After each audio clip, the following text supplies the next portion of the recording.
Part 2. Journey to the End of Night. It has been a year since I broke off this memoir. The last words I wrote were not the ones on the previous page. I went considerably beyond this point, trying to describe the operation, the exact nature of my insights, my conversation with Littleway. Then I knew I could not go on, for I saw a problem that should have occurred to me earlier. What audience was I writing for? For ordinary people, or for people of the future, men who have made the evolutionary leap? If for the latter, then most of my explanations were superfluous. If the former, they were inadequate. What has happened since then has determined me to make another attempt.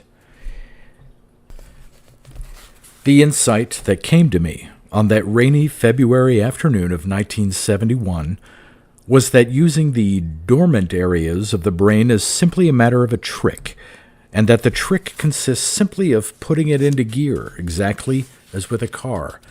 But putting the brain into gear takes energy, and man seldom has this energy available. A simple parallel will make this clear. We are all aware that sexual desire is intentional. I can quite deliberately turn my thoughts towards some sexually stimulating object and induce erotic excitement. But if I try to do this when I am tired or suffering from a hangover, I get far less results than when I am feeling healthy and wide awake.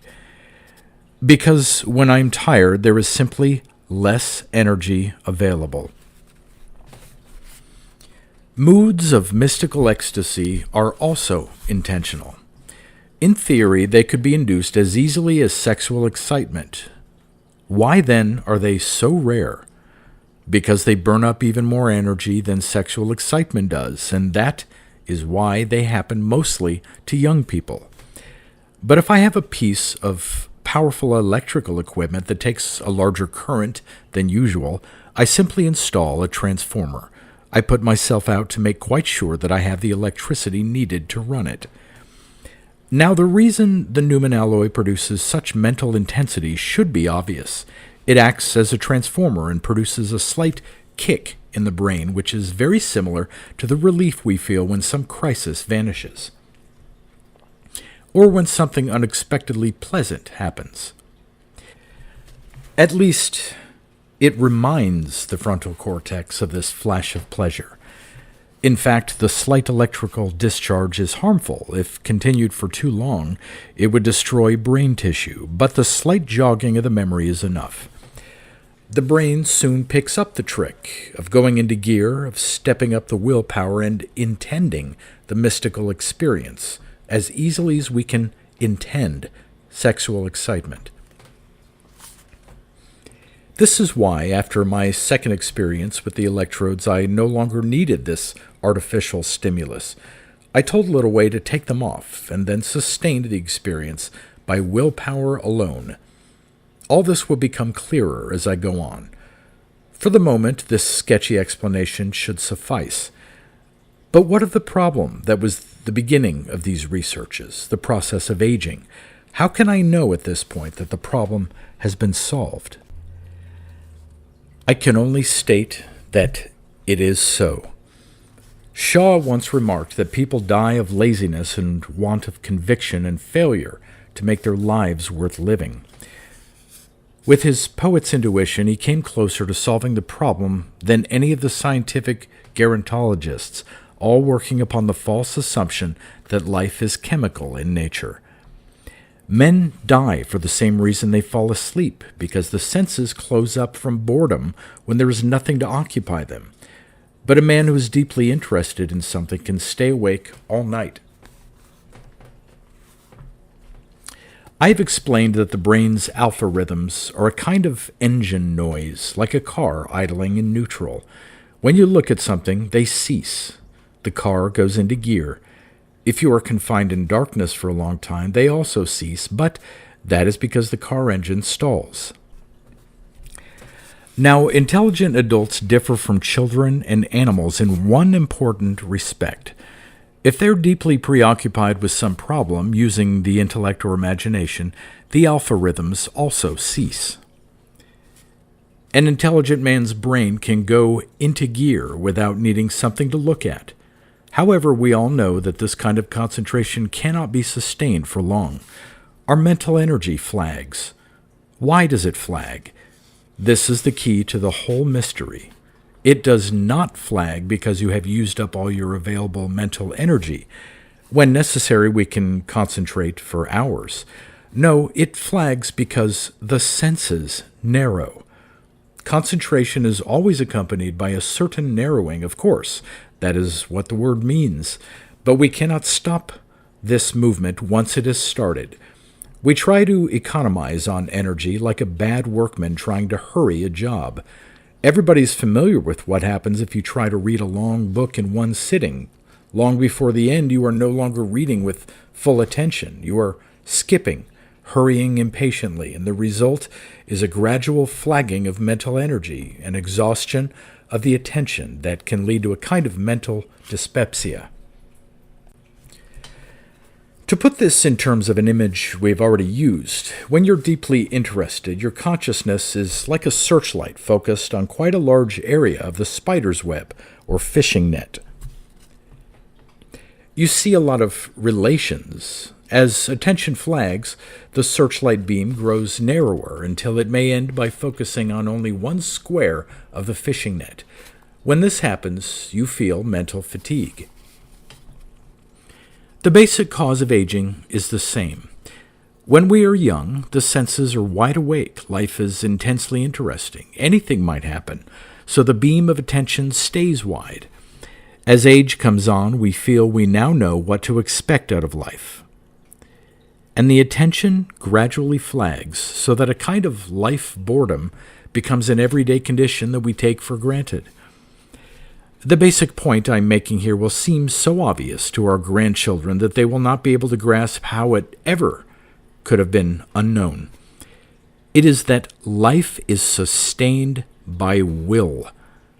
Every living creature is a conflict between will and habit, freedom and automatism. Man has reached the highest degree of freedom so far. All other animals are mere machines compared with him. But it is automatism, gradually creeping automatism, that kills him off. The machine wins. He stops willing.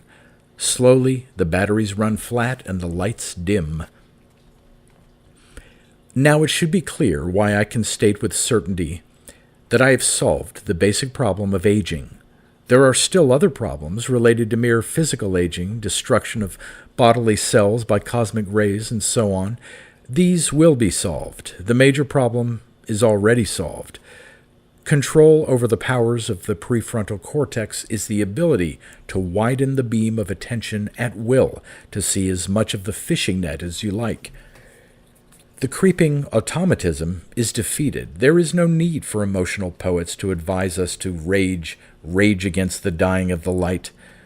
We have control of the light switch. I shall not go into detail about my insight and sensations during those first days after the experiment. It would be as boring as those postcards from friends on holiday telling you how much they are enjoying it. Besides, it was not exactly a matter of pleasure. A mental balance had been tipped. All that happened was that I was confirmed in tendencies I had already had all my life. I have always loved ideas and found the physical world relatively boring. I have never been tempted to burn out my emotional fuses like honor, vice, or carry mildly perverse sexual fantasies into practice like Zachariah Longstreet. But there had been times of despair when I had thought the whole thing a mistake. Now I knew these times would never recur. The sun was up. I could see my way. And that, I thought, was all. A pleasant condition, but not so very different from my previous state, for I didn't want to summon up mystical ecstasies 10 times a day. Health seems completely normal and natural to those who have it, so my new state seemed to me. I worked like a dynamo and spent hours of every day writing and thinking. I became abnormally thin, as my body shed its surplus fat. I lost interest in alcohol. People drink to induce a condition that I could induce by a simple act of will. And I also became a vegetarian. I also found that 4 or 5 hours of sleep was enough for me. Shaw's suggestion that his long livers would dispense completely with sleep was based on failure to understand its function, to clear the circuits of our mental computer through dreams and relaxation. But if necessary, I could have gone without sleep for days or weeks. I suppose the most noticeable consequence during those early months was my constant sense of the future, stretching ahead for thousands of years. Wells once divided men up into those who live in the present and those for whom the future is a reality. But even for someone like Wells, the future only becomes a reality at long intervals, in flashes of intensity. But I now had reason to believe that I might be the first of Shaw's long livers, and I could see that there was no reasonable limit to life. It is a balance between freedom and automatism. I had swung the balance decisively. Theoretically, I might be immortal unless unforeseen problems arose. This was a startling idea. We all get so used to the idea of dying, to the thought that we shall be dead when our grandchildren are middle-aged, that all our speculations about the 21st century are in some ways irrelevant, since so few of us will live to see it. We are mildly curious about what will happen to the earth over the next few centuries, but it hardly matters much. Now I had to face that I would probably be alive to see the 25th century, and far more than this. Since my intelligence would obviously qualify me as a leader sooner or later, I would probably be a crucial factor in the history of the future. This thought gave me no particular pleasure. I've always believed, with Yeats, that truth flourishes where the scholar's lamp has shone, and I shrink from involvement with people. It was ordinary realism that made me face that. Sooner or later, I may end as the world leader of these childish creatures called human beings. The next obvious step was for Littleway to undergo the operation, but he was cautious.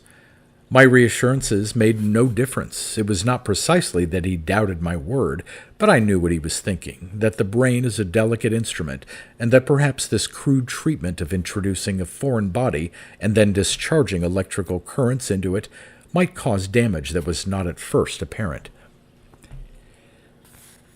Besides, I have mentioned that neither Zachariah Longstreet nor Honor Weiss wanted to continue the treatment. I think Honor Weiss was permanently cured of her suicidal and depressive tendencies in the ordinary sense. I know exactly why she decided not to let us continue our experiments. Under the stimulation of the Newman alloy, she could see what was wrong with her messy emotional life. She could also see the answer, that she was intelligent enough to achieve an intensity that was not merely of the emotions. Longstreet wasn't, of course. His vision could only show him that he would be better off dead. But Honor Weiss was not stupid, and she was young. She shrank away from the responsibility in the way that emotional people do. She has preferred to retreat into her warm, damp little cocoon of emotion and ordinariness. Most human beings do. That is why there is death. Evolution has no use for those who refuse to accept its imperatives. At all events, Littleway declined to be persuaded to try the experiment during the remainder of 1971. I could see no reason to hurry him. He could think clearly. There was no taint of intellectual defeat about him. He would come to it. Meanwhile, I almost abandoned my scientific work. Experiments seemed a waste of time when there was so much rethinking to be done. My colleagues and students noticed no great change in me except that I seemed more cheerful. This is not surprising. Think of the mood of calm and insight induced by great music, Furtwängler's Bruckner, for example, the feeling of wide horizons, of the incredible beauty and multiplicity of life. This was with me quite permanently. I now saw the aim of human evolution as clearly as I can see my own hand. For many hundreds of years to come, it will be to achieve increased awareness of the position we have already achieved. Anyone who understands cybernetics can grasp this. Cybernetics is the science of making machines think for themselves, or at least making them behave as if they do. A train doesn't have to think for itself. It goes forward on rails, which prevent it from altering its course. But a guided missile or an unmanned airplane needs to take constant account of its surroundings and to constantly adjust itself to new conditions. Well, most human beings live like trains. They just chug forward through life, held on course by the railway lines of convention and habit. For several hundreds of years now, evolution has been aiming at creating a new type of human being who sees the world with new eyes all the time, who can readjust his mind 100 times a day to see the familiar as strange. We are fighting a war against matter and automatism. So far, we have fought dimly and instinctively. It is now time to drag the war into the open and fight with all the resources of the mind. This is what preoccupied me for day after day in that vital year of 1971. But there were also practical problems. I wanted others to join me. It seemed to me that the task of immediate importance was to find a dozen other people I could trust. Alec Lyell would have been ideal, and perform the prefrontal experiment on them. This was a seed that needed scattering as soon as possible. And the absurd thing is that I did not even suspect the real potentialities of our discovery. I knew that my energy and vitality and sense of purpose had been multiplied by 10. That seemed enough. Just before Christmas, 1971, Littleway decided to risk the operation. I was evidently suffering no ill effects, and my intelligence had obviously not been impaired. We hoped to return to England at Christmas and remain there for at least 2 years. Admittedly, the operation could have been performed in England as conveniently as elsewhere, but the apparatus was already assembled at Wisconsin. Besides, we also had the help of Harvey Grossman. He was even more skeptical than Littleway, but his tough-minded, empirical approach had often proved of value to us in the past. Littleway was nervous. I think he had spent so much time brooding on the pros and cons of the operation that he could hardly believe it would all go smoothly. But it did. Once again, the tiny fragment of Newman metal was absorbed without difficulty. At Littleway's insistence, we used a much smaller piece than before.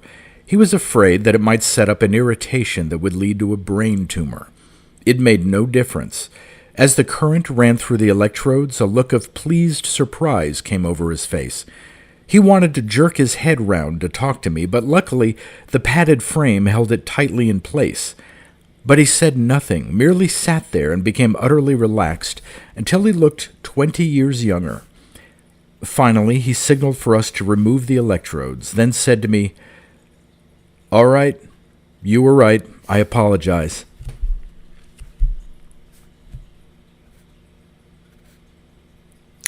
From then on, there was no further difficulty with him, although he experienced more difficulty than I had in learning to reproduce the intensity without the help of electrodes.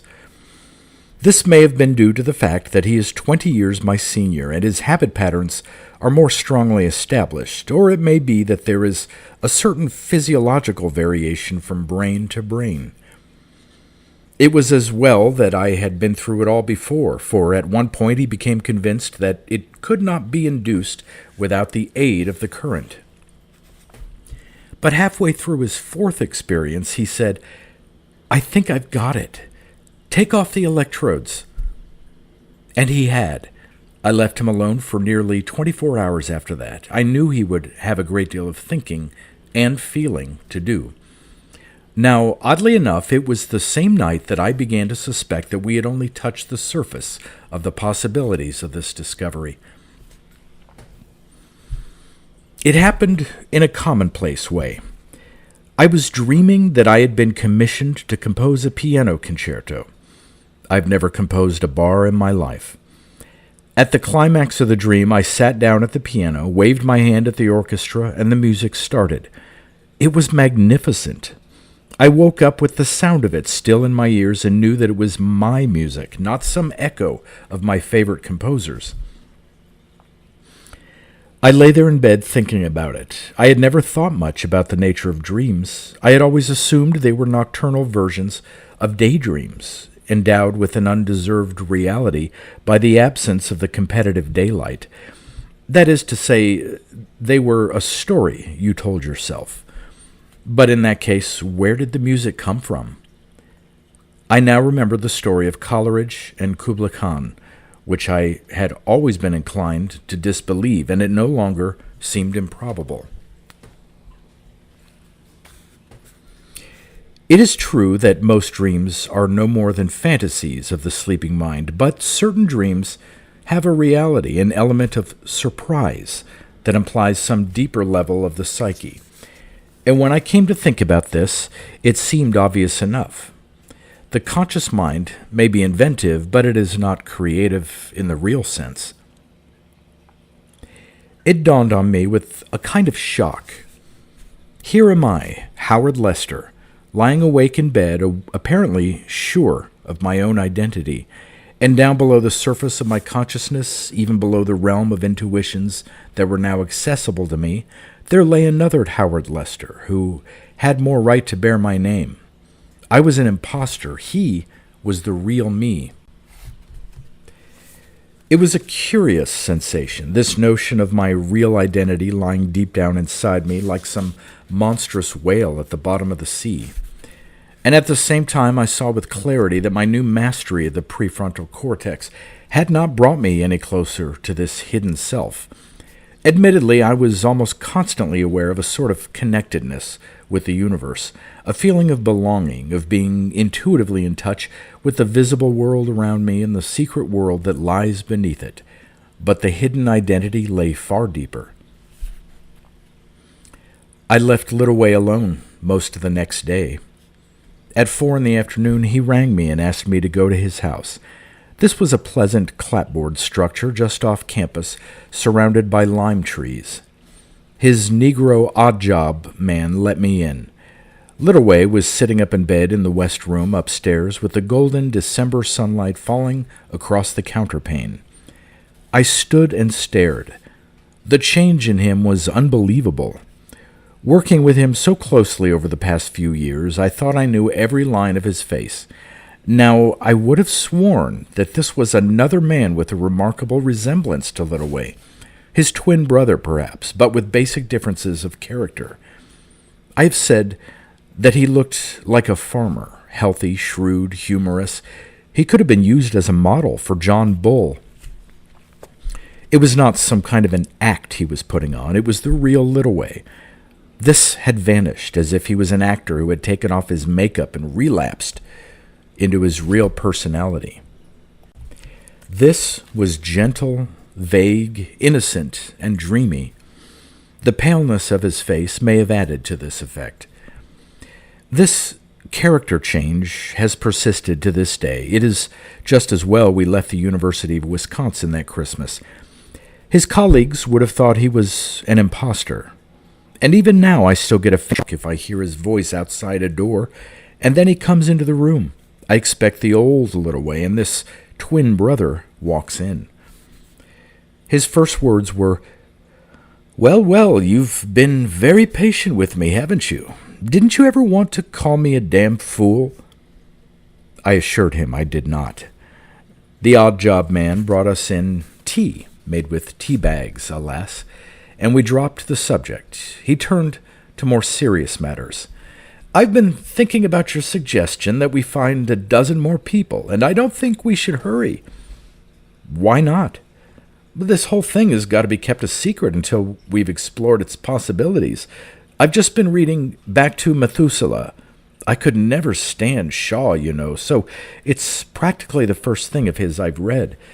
But you remember that part where one of the politicians thinks they've invented an elixir and warns them that people would kill one another to get it? He was right. If this ever leaks out, we'd never have another day's peace, even if we lived to be 1,000. Have you told anyone at all? Luckily, I hadn't. At least, I had once mentioned my obsession with aging to Harvey Grossman, and he had dismissed it. Everyone else on the faculty thought of our work simply as an extension of Aaron Marx's experiments with value experiences. Littleway said, "Good. When I think of our lack of precautions so far, Honor Weiss might be telling everyone she meets about the experiment." I don't think so. She found it all too much of a strain. I don't think she wants to grasp its implications. Let's hope you're right. Longstreet's dying of cancer. Joel just told me. I said, "But don't you see? It didn't do Honor Weiss any good because she prefers to live on an emotional level. Real intellectuality frightens her, as it does most people. It wouldn't be any good performing this operation on politicians or millionaires or gangsters. It might improve their characters, but they wouldn't know how to use it. What's more, they wouldn't want to. You may be right, but we wouldn't get a minute's peace once the thing was out, so let's keep it quiet." We spoke of other things, and I remarked on the change in his face. "I know. That shouldn't surprise you. I remember you once telling me that personality is only protective coloring, like a lizard's.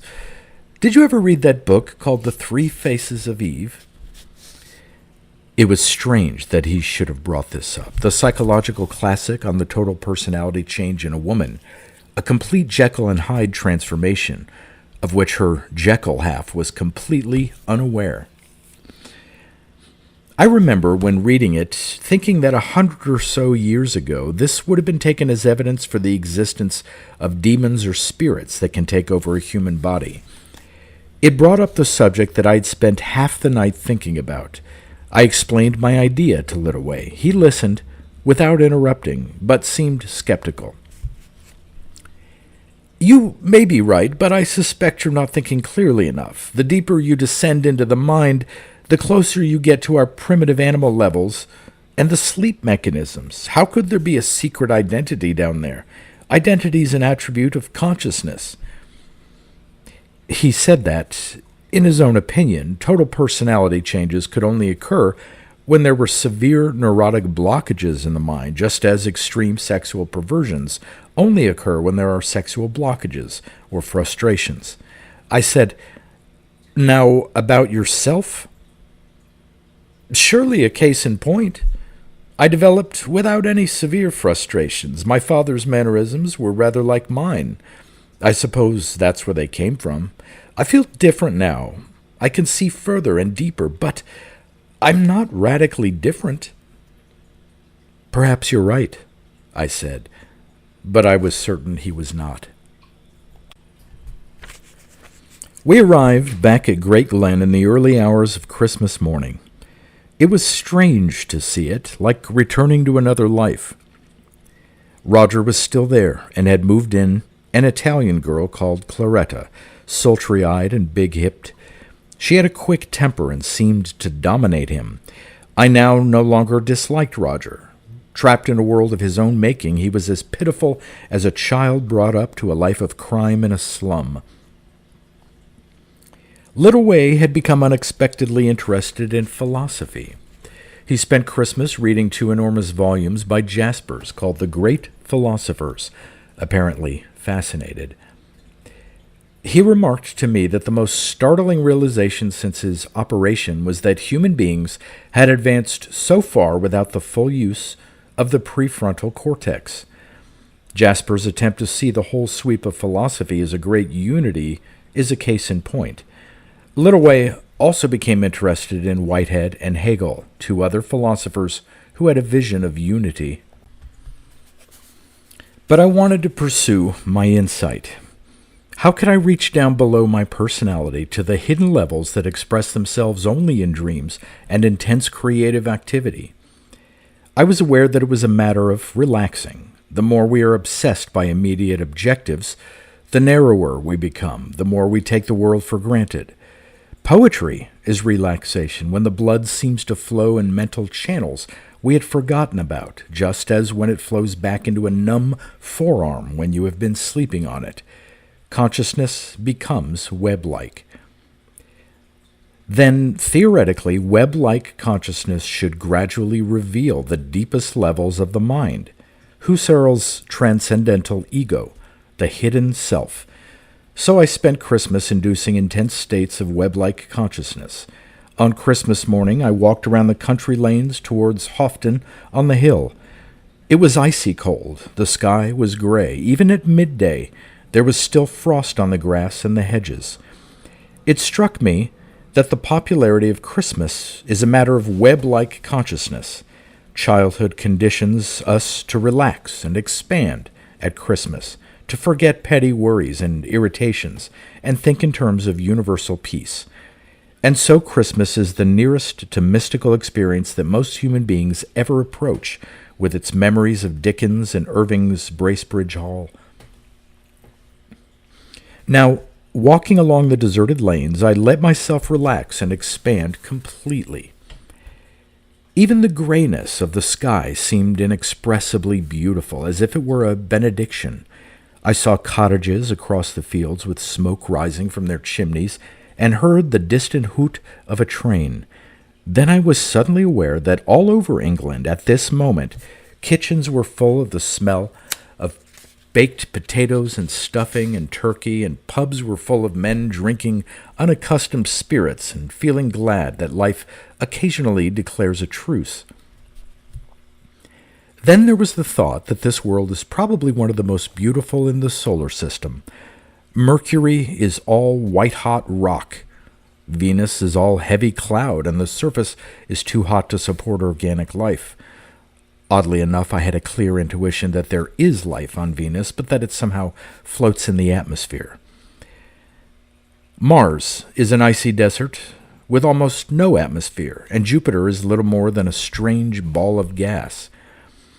All barren, metallic meteor-pitted rocks revolving around the blank sun. And here we have trees and grass and rivers and frost on cold mornings and dew on hot ones. And meanwhile, we live in a dirty, narrow, claustrophobic life world, arguing about politics and sexual freedom and the race problem. Undoubtedly, the time for the great change is at hand. I apologize for sounding didactic. It is impossible to say anything that is not commonplace without sounding didactic. After half an hour of this state of intensity, my automatic mental cutout came into operation. I was using too much energy, and I seemed to be no nearer to penetrating below my normal personality levels to the deeper self. A week after Christmas, I went to Hucknall to visit my family. This was an interesting experience. Although the place had changed so much since my childhood, it was still full of memories, and my ability to recreate childhood memories with Proustian intensity meant that I kept slipping back 30 or so years and becoming a child again. The whole mystery of personality was underlined, for it became obvious that the being I normally accepted as me was made up of layer upon geological layer of response to experience, habit patterns.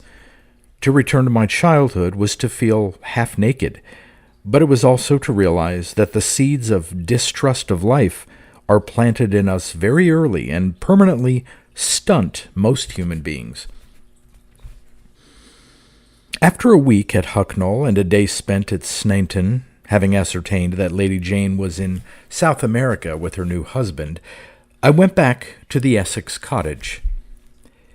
This was full of damp, with the window frames corroded and the curtains rotted from the sea. It seemed to be full of immense spiders, and it took me days to catch them all in a cardboard box and throw them into the garden. No doubt they died there, but I was too aware of the small creature's terror to squash them with a folded newspaper. Large fires and a local cleaning lady soon had the place comfortable enough, and in due course new curtains were brought and the window frames replaced with aluminum ones. I was intensely happy there. My brain overflowed with energy so that I had to practice a kind of yoga to get to sleep at night. If I woke up in the night, the world suddenly seemed so interesting that I had to get up and walk out on the beach. It came to me with great clarity that man is the first objective animal. All others live in a subjective world of instinct from which they can never escape. Only man looks at the stars or rocks and says, "How interesting," instantly leaping over the wall of his mere identity. It is the first step towards becoming a god. I decided it was time I expanded my scientific interests, which had become so narrow over the past few years. I sent for back issues of Nature and the Scientific American for several years, and read through them systematically, searching for new directions, clues to the nature of the creative excitement I felt stirring inside me. I turned to mathematics to see whether my new powers of relationality would improve my mathematical faculty. They did, but to a smaller degree than I had expected. I was able to see interesting relations between different disciplines: number theory, theory of functions, non-Euclidean geometries, and so on. I developed remarkable powers as an algorist, a lowly branch of mathematics concerned with devising methods for solving problems because of a completely new ability to see, for example, how certain variables could be replaced by the functions of other variables. But I was also aware that this was all a game, that to be good at mathematics is not very different from knowing the Greek dramatics by heart or speaking 15 languages. The real problems of human beings are so unrelated to these abstractions. The trouble with most people is an obsessive desire for security. They want domestic security and sexual security and financial security, and they waste their lives pursuing these until one day they realize that death negates all security, and they might as well have saved themselves from trouble from the beginning. No wonder most philosophy and art has been so pessimistic. It is statistically true that 999,999 people out of every million waste their lives so completely that they might as well have saved themselves the effort of being born.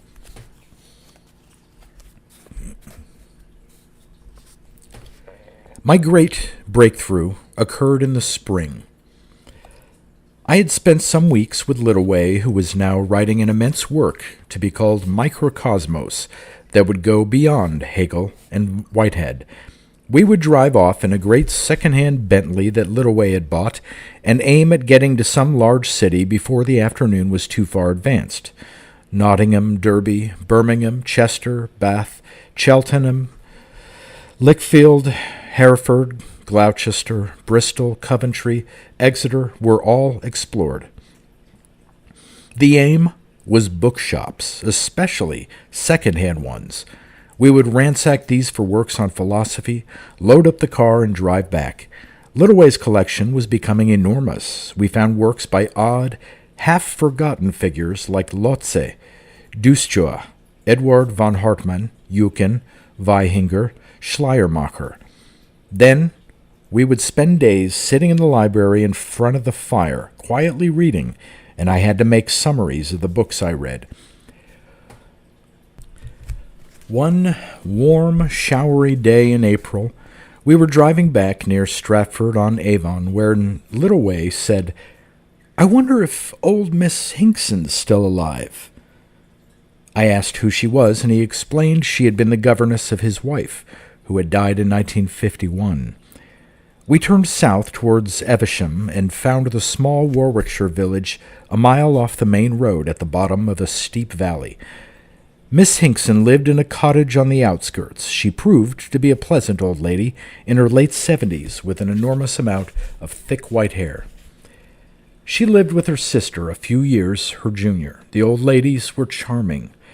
They were obviously fairly well off, for the cottage was actually a small Tudor house with about an acre of land, mostly smooth lawns. They gave us tea on the lawn. There was only a very slight breeze, and it smelt of lilac. Since Littleway did most of the talking, I sank into a condition of drowsy relaxation, enjoying the peace, looking at the old ladies and thinking that, like all of us, they must feel time to be a swindle. The house was of a warm gray stone, with the usual Tudor beams. Littleway was asking them if they had seen the ghost.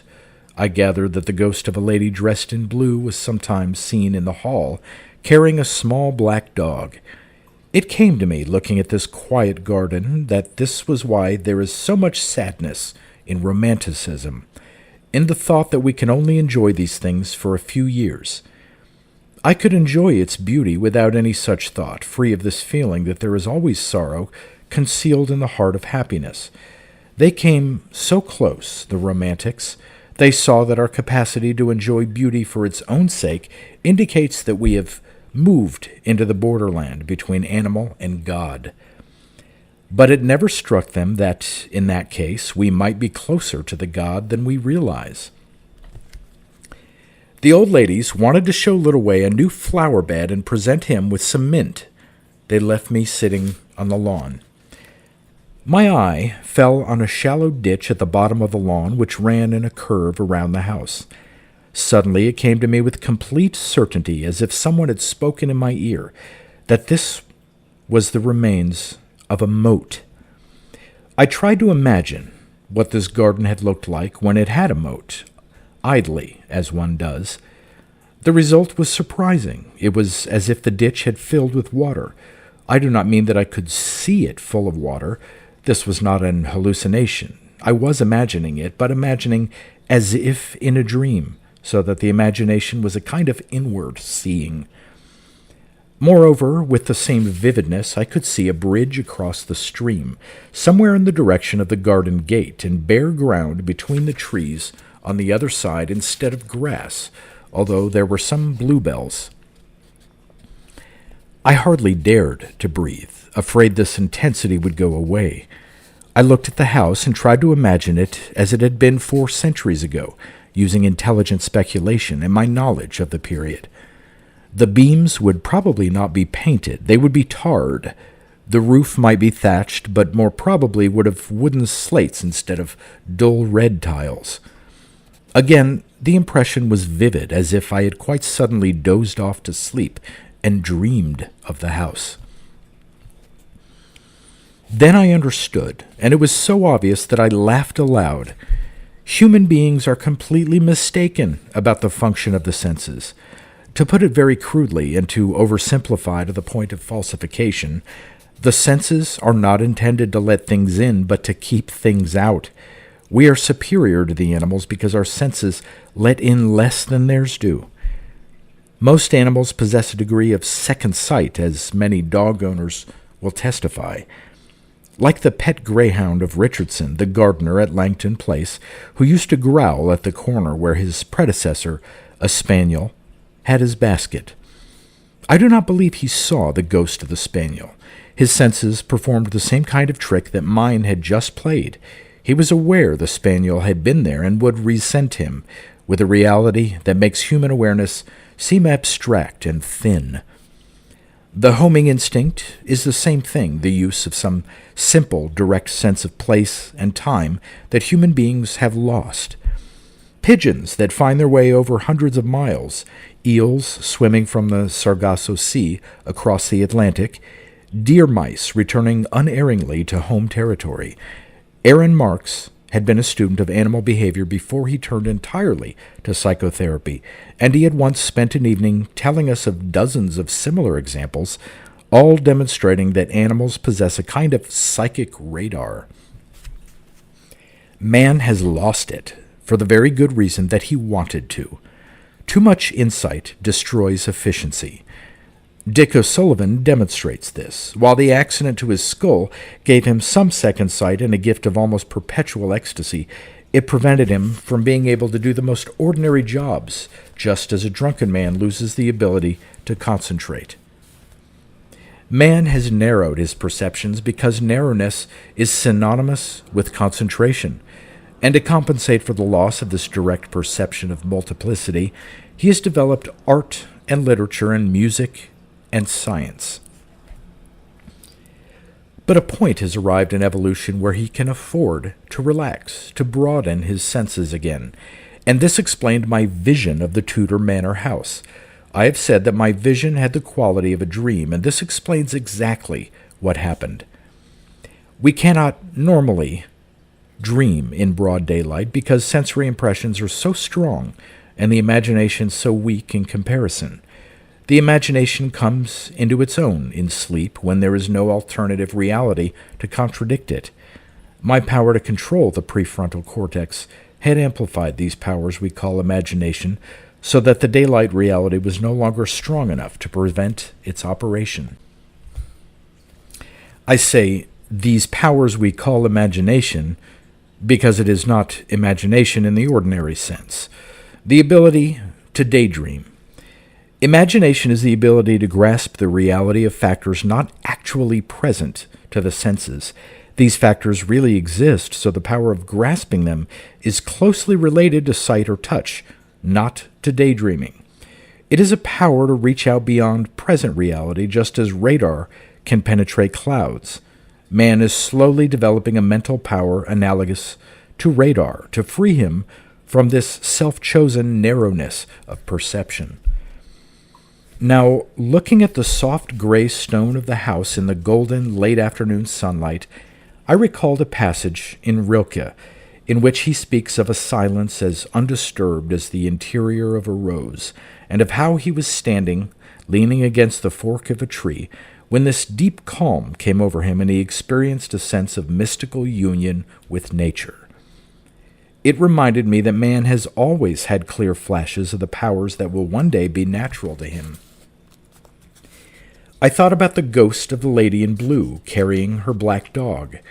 I had thought of her as coming out of the front door and walking towards the gate, and I looked in this direction, but my imagination created her coming out of a side door of the house, visible from where I was sitting, and walking towards the old bridge across the moat. The black dog was not in her arms, but running in front of her. Little Way returned with our two hostesses. He looked at me curiously. He was sensitive to my changes of mood.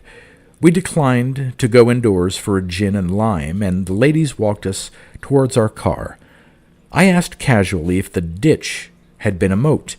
Miss Hinkson said it had. I said, "I wonder how they got across it.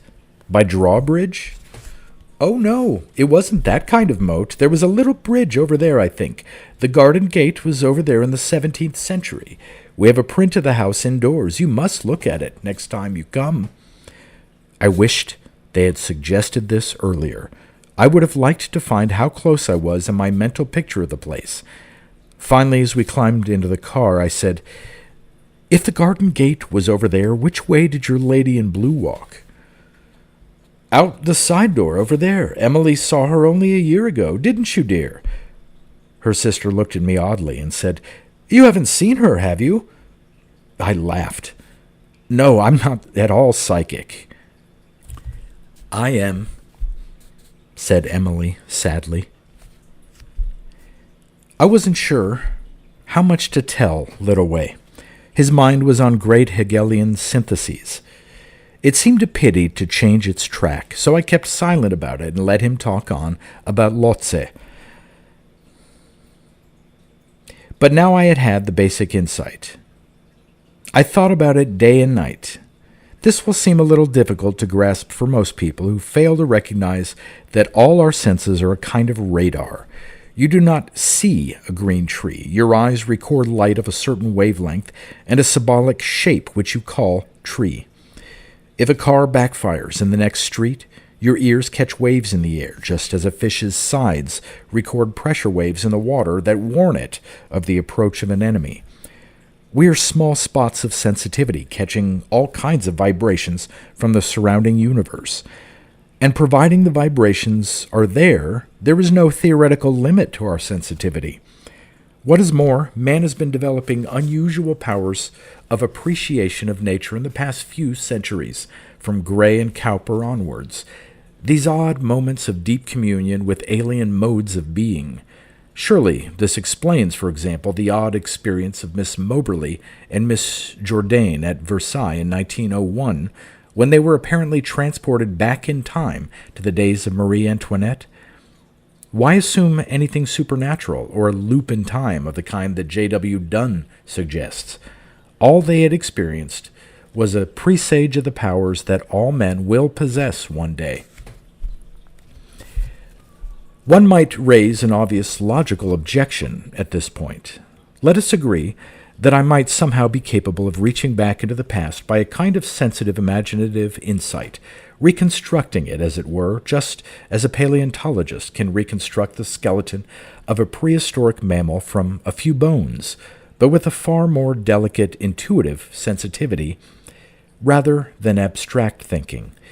It is still a long way from this to seeing Marie Antoinette and the Comte de Vaudreuil near the Petit Trianon. This again springs out of our preoccupation with the natural standpoint, the everyday life world. Think a moment. As I look out of this open doorway at my lawn, with the trees just putting out green leaves and a thrush singing noisily, I'm not really seeing my garden. I'm receiving light of a certain wavelength and sound of a certain pitch, and I've learned to distinguish the light green of the lime trees from the darker green of the fuchsias in the way that a good musician can immediately tell the difference between an alto and tenor saxophone, or a piccolo and a flute. What my senses receive is mere energy. I clothe it with color and sound and warmth. This is a miracle. That is to say, it cannot be broken down into simpler terms. Obviously, our powers of synthesizing reality out of dead energy are incredible. Look at a newspaper photograph through a magnifying glass. All you will see are black and white dots. Remove the magnifying glass, you have a picture of a child laughing, and you can see the expression on the child's face. Look at it again through the magnifying glass. How can those crude dots, and so few of them, produce that subtle expression? If Martians were the size of fleas and a Martian could walk over the page and look at the photograph, he would assure you that you are merely imagining that you can see the child's expression. These black and white dots cannot have an expression. We also see the world close up, and we can see it is made up of mere objects, like stones and trees and houses. Staring at it, we say, it cannot possibly reveal any more to anyone than it is now revealing to me. Anyone who says so is letting his imagination run away with him. When I got back to Langton Place, I tried to repeat the trick of letting my imagination carry me back in time. It didn't work, but I knew why. I was tired. Moreover, I had to prepare for the leap, as I had at the Tudor cottage, through relaxation, a sinking deep into myself, a gathering together of my forces. This ability to somehow reach out to the past was obviously the next stage of development beyond the ordinary use of the prefrontal cortex, and suppose there should be still further vistas beyond that. We ate a hearty supper of a dish prepared from artichoke hearts and Parmesan cheese, one of my favorites, an invention of Littleway's French chef. With it, we drank a small quantity of good wine, less for the effect than for its taste.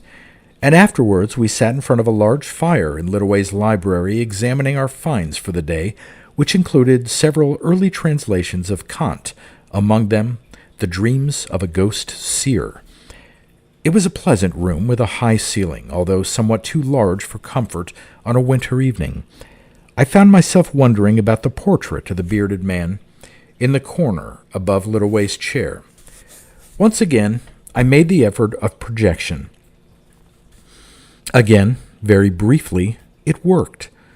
I saw, or imagined with dreamlike clarity, the same library as it was nearly 2 centuries earlier, before the turn of the 19th century.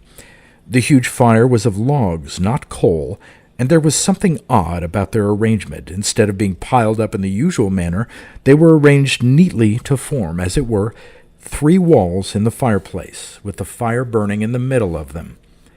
There was no grand piano in the far corner, of course. The carpet on the floor looked new and very attractive. The room was lit by candles, and the bearded man sat by the fire, in a high-backed chair that looked extremely uncomfortable to me, reading a small octavo volume with a pile of others at his elbow. All this was a glimpse, an overall impression, without time to take anything in. I could not, of course, examine anything closely, even if I'd been able to maintain the image. One cannot examine an imaginary object, no matter how vivid the imagining. To do so would be to invent what one saw. If I wanted a more detailed impression, I would have to put far more effort into the act of imagining and get a more vivid overall impression, which would include more details. I said, "Henry, do you know anything about the man up there?" "Not much. He made his money in coal, Industrial Revolution." "Why?" "You don't know, for example, whether he had an odd way of making his fires of logs arranged in walls around the 3 sides of the fireplace?" He looked at me curiously. "No, I don't. I believe there are letters and old diaries and chests upstairs if you want to investigate. What's it all about?" I told him. A sort of flash of intuition that came to me as I looked at his portrait. Littleway said dryly, "You're getting very fey in your old age." Neither of us spoke for half an hour. Then I said, "Still, it would be strange if this prefrontal cortex gave us the secret of time travel." He looked startled. "What on earth are you talking about? Time travel? You know that's an impossibility." "You thought the prefrontal business was an impossibility, too." "I don't deny it, my dear Harry, but we're talking on a totally different level now. Time travel's all right for the people who write science fiction, but it's obviously a misunderstanding of language. Time doesn't exist as such. I mean, suppose we had a word to describe the fall of water over a waterfall, a word like fluming, let's say, so that if you talked about the flume of water, people would know that you meant the falling of water over a waterfall. Just because there's a noun flume, it doesn't follow there's anything definite to correspond to it. It's a lot of things: water, rock, kinetic energy, and so on. Or supposing people were born on trains and they invented a word to describe the way that objects seem to flow past the windows of the train when it moves. What shall we say? A word like zyme. When the train stands still in a station, they say, "There's no zyme." But if you started to talk about zyme travel, you'd obviously be making a linguistic error. I quote these remarks of Littleway's to illustrate the way that his mind had begun to work in this philosophical, analytical way. It would have been completely out of character for him before his operation a few months before. Power over the prefrontal regions produces a widening of perspectives that makes for brilliant, if discursive, thinking. For example, my chief problem in writing this memoir is to stick as closely as possible to the narrative, for every sentence suggests a dozen fascinating parentheses. I tried to explain to Littleway the theory I have set out above, but his highly trained scientific mind rejected it. He said, "All right, I agree that we don't perceive the universe, we read it. But you can't read what's not there. And once Marie Antoinette's dead, she's not there anymore. And if you think she is, that's pure imagination." I agree, it's imagination in a sense. In that case, it doesn't fall within the province of science. It's pseudoscience. Read Popper and Martin Gardner. I said, "Look, take an example. Suppose these papers upstairs revealed that your great-great-grandfather did make the fire in the way I've described. Wouldn't that be a sort of proof?" He smiled in a way that indicated that he was humoring me. "I suppose it would be. You go ahead and prove it if you can." That ended the discussion. One of the best things about this new consciousness was the experience of waking up in the morning. Its nearest equivalent in ordinary consciousness is the feeling on the first morning of a holiday, with its sense of excitement and expectation of the enormous potentialities of the day ahead. Most people are already in mental harness when they wake up. Their eyes are fixed straight ahead on the next job to be done. They don't look to left or right. They behave as if they had no choice, which indeed they probably haven't as far as work goes. On a holiday, there is choice. The mind withdraws and contemplates the world with pleasure, surveys it before moving into activity, and this bird's-eye view of one's life brings a surge of affirmation, of energy. And one suddenly realizes that the choice was always there, even on the busiest day. For it is not a choice of activity, but a choice of consciousness. You can start any day with the sense of multiplicity and excitement that a holiday induces. Now, I woke up every morning to the feeling of life as an immense holiday, a holiday from death and darkness. And on the morning after my experience at the Tudor cottage, it was much stronger than usual. I drew my curtains and looked down on the gardener weeding the flower beds and on the smooth lawns. Littleway had had a fountain placed in the center of the main lawn. Before the operation, he had been indifferent to nature. Now he loved to sit on the lawn and watch the play of water and the movement of the goldfish under the floating leaves. Again, the surge of insight came, as on the lawn of the cottage, but this time it was not related to Langton Place, but to the cottage we had been in yesterday. It came as a realization, that is, a feeling that it was something I already knew, like searching for a key and then finding that you had it in your hand all the time. It was the feeling that Miss Hinkson's cottage had in some way been connected with Ben Jonson and Sir Francis Bacon. For a few minutes I wondered if I had read about it somewhere and then forgotten it, but finally decided that this could not be so. At breakfast I asked Littleway if he knew anything about the cottage. He said no. Miss Hinkson had bought it out of a legacy at the end of the war. His wife had spent some time there, but he was too busy at the time to take any interest in the place. I said, "I think I'll drive down there this morning. I'd like to ask them more about the place." There was no need for him to ask what I had in mind. He only smiled and nodded. Driving down towards Evesham in my open-topped car, it came to me that there was nothing very strange in this faculty I seemed to be developing. When I look at an object, I assume that my senses are giving me its reality, but this is untrue. For example, looking at the Tudor cottage, I see its shape and color and dimensions with great clarity, and I feel that my senses are telling me the whole truth about this cottage. I forget that it possesses a dimension that is not apparent to my ordinary senses, a time dimension. It has a history. Other people have lived here and died here. Now, if I sink into a condition of meditation, the silence like the interior of a rose, this historical dimension, becomes real to me. As I look at it, I realize, and the word is important, that it has a history. In other words, my senses give me more of its reality than when I am stuck in the present.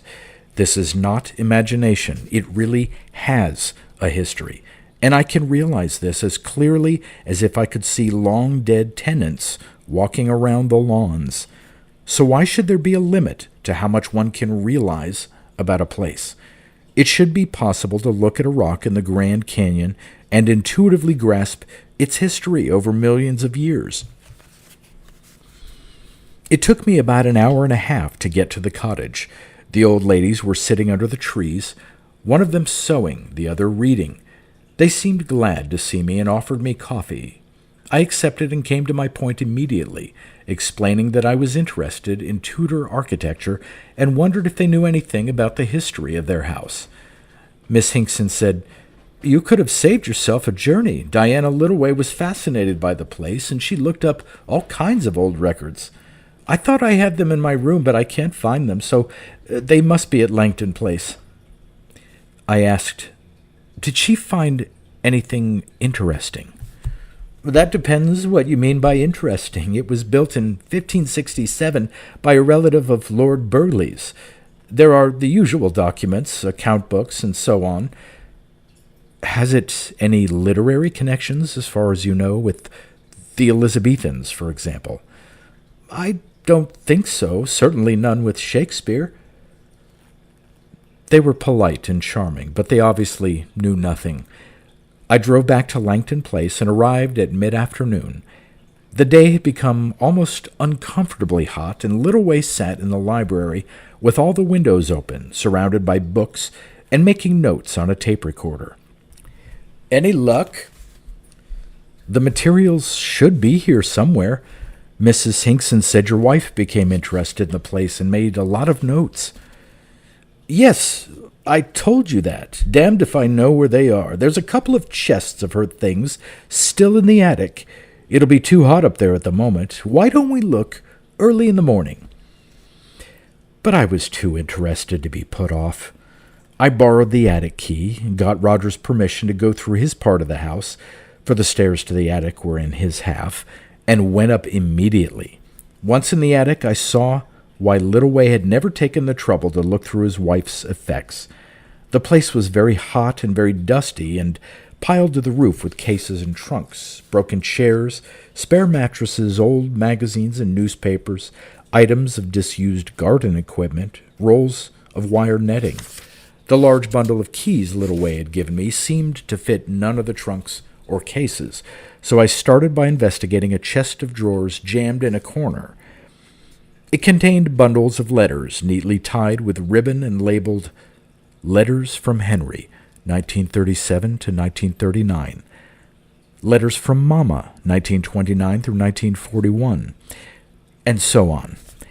Lady Diana had been an obsessively tidy woman. It took me only 10 minutes to track down a stiff-covered notebook with a typed label, "Notes for History of Bryanston House." Although I did not know the name of the cottage, I knew intuitively that I had found what I wanted.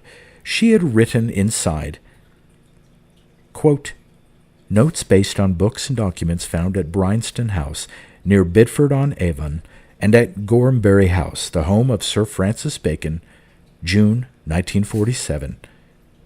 End quote. I took my find down to Littleway and showed him the inscription. What the devil would the documents be doing at Gorhambury House if the cottage had no connection with Bacon? Littleway said, "I don't know," and leafed through the volume. Then he smiled and pointed. "Bryanston House, so named by its fourth owner, Major Thomas Bryanston, in 1711, was built by Lord Burleigh, the uncle of Sir Francis Bacon." I spent the rest of the afternoon reading Lady Diana's neat and pedantic notes, 52 pages of them. Littleway had been in America that year, at MIT, and his wife had become fascinated by Bryanston House and slightly exasperated at the Mrs. Hinkson, who saw it simply as a pretty cottage and were totally uninterested in its history. She had decided to devote a few months to finding out about it. She found documents in a priest's hole in one of the upstairs rooms and took them to the British Museum to be looked at by the Elizabethan expert, York Cranton. She found the Elizabethan writing impossible to decipher.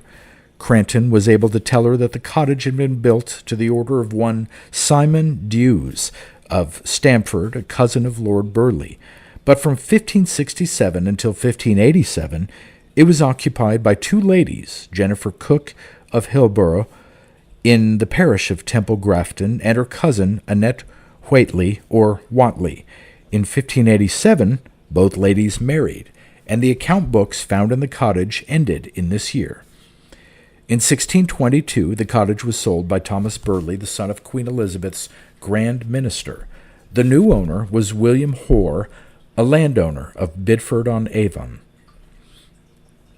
York Cranton was apparently sufficiently intrigued by the Burleigh connection to check at Hatfield, the home of Burleigh's son, where most of the Burleigh papers are preserved.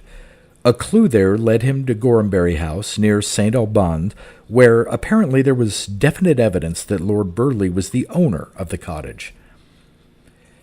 To judge from Lady Diana's account, less explicit than it might have been, York Cranton had become rather excited about these documents, indicating that Burleigh, known for his caution and virtue, had been involved in a sexual intrigue with the daughter of a Charlecote gamekeeper, for the evidence indicated that Jennifer Cook, born in 1549, and therefore only 16 when she became mistress of Bryanston House, had been some kind of a servant maid at the home of Sir Thomas Lucy when Burleigh met her. If the intrigue could be proved, then it threw a new and interesting light on Burleigh. And then, for no discernible reason, Cranton's interest seems to have evaporated. Perhaps his researches led into a blind alley. Lady Diana refused to be put off and spent some time at Gorhambury House, examining documents that showed that the cottage was given a new roof in 1588, the year after the two ladies left, indicating that it was still in use, and that a local farmer was allowed to plant wheat in the field adjoining its orchard. From this, Lady Diana made two deductions: that Burleigh ceased to use the cottage after 1587, for otherwise he would have wanted to preserve his privacy and would not have allowed the farmer to use his field, and that it was used by some other person, probably a member of the family, since the account books were found at Gorhambury House. Who paid for the repair of the roof? Not Burleigh, who was reputed to be mean. Then it was probably either Francis Bacon or his brother Anthony.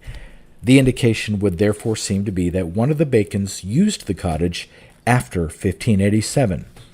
Their father had died in 1579. Although the notebook was full of details copied from accounts and documents, this was the sum of its information. So my intuition had been correct. The place had been connected with Sir Francis Bacon after 1587. There was only one minor puzzle. Why was there no definite evidence of this?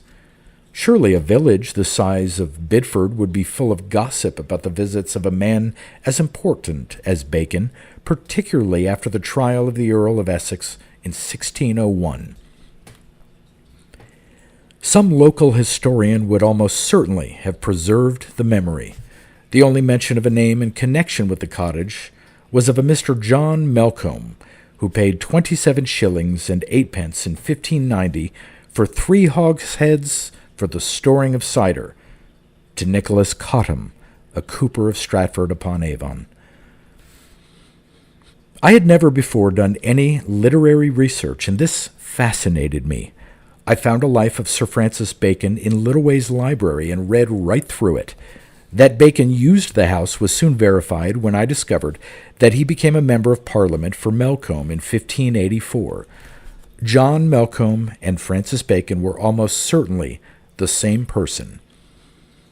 A life of Lord Burleigh gave no indication whatever of an intrigue with Jennifer Cook of Charlecote, but the story of his runaway first marriage to Mary Cheek, sister of the great teacher, indicates that he was of a romantic disposition, while his second marriage, close on the death of his first wife, indicates that he was a man who did not enjoy celibacy. And why a priest's hole in the house of a man who was a staunch Protestant and persecutor of Catholics, unless as a hiding place for someone who could not afford to be caught having a love affair with the gamekeeper's daughter? Littleway was interested enough in the puzzle to lay aside his philosophy and help me in my search. He wrote to York Cranton to ask if he had made any new discoveries about Bacon's tenancy of the cottage, and received a curiously evasive reply, whose main point seemed to be that Cranton thought the cottage may have been used by Bacon's invalid brother Anthony, rather than by Bacon himself. He made no comment at all on the question of Burleigh's affair with the gamekeeper's daughter, and ended by excusing his handwriting on grounds of ill health, and mentioning that he expected to be leaving soon for the south of France. This seemed a pretty clear hint that he would not welcome further correspondence. In fact, he did not reply to a second letter from Littleway. The more we looked into the affair, the stranger it became. In Bidford-on-Avon, we discovered that there was a tradition that Shakespeare and some friends held a drinking contest there, and that Shakespeare caught a bad cold, from which he died after a drinking bout with Ben Jonson and Michael Drayton, in the course of which he fell asleep under a tree in the rain. Jonson is known to have been a friend of Bacon's. Both were at court, both wrote masques, although none of Bacon's have survived. The whole thing was beginning to fit together into a pattern. Where was Jonson staying when he and Shakespeare had their drinking bout at Bidford? Obviously at Bryanston House. We were both complete amateurs at this kind of thing. Otherwise, our next discovery would have been made earlier. Every student of Shakespeare's life knows that shortly before the poet's marriage to Anne Hathaway in 1582, the clerk of the Bishop of Worcester issued a special license for Wilhelmum Shakespeare and Anam Whately de Temple Grafton.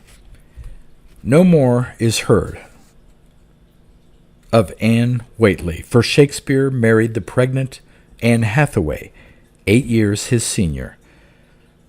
Could there possibly be two Anne Whateleys of Temple Grafton? If not, then the woman whom Shakespeare first intended to marry lived as the companion of Jennifer Cooke from 1567 until 1587. Assuming that she was about the same age as Jennifer Cooke, she must have been 32 or 3 at the time of the issue of the marriage license.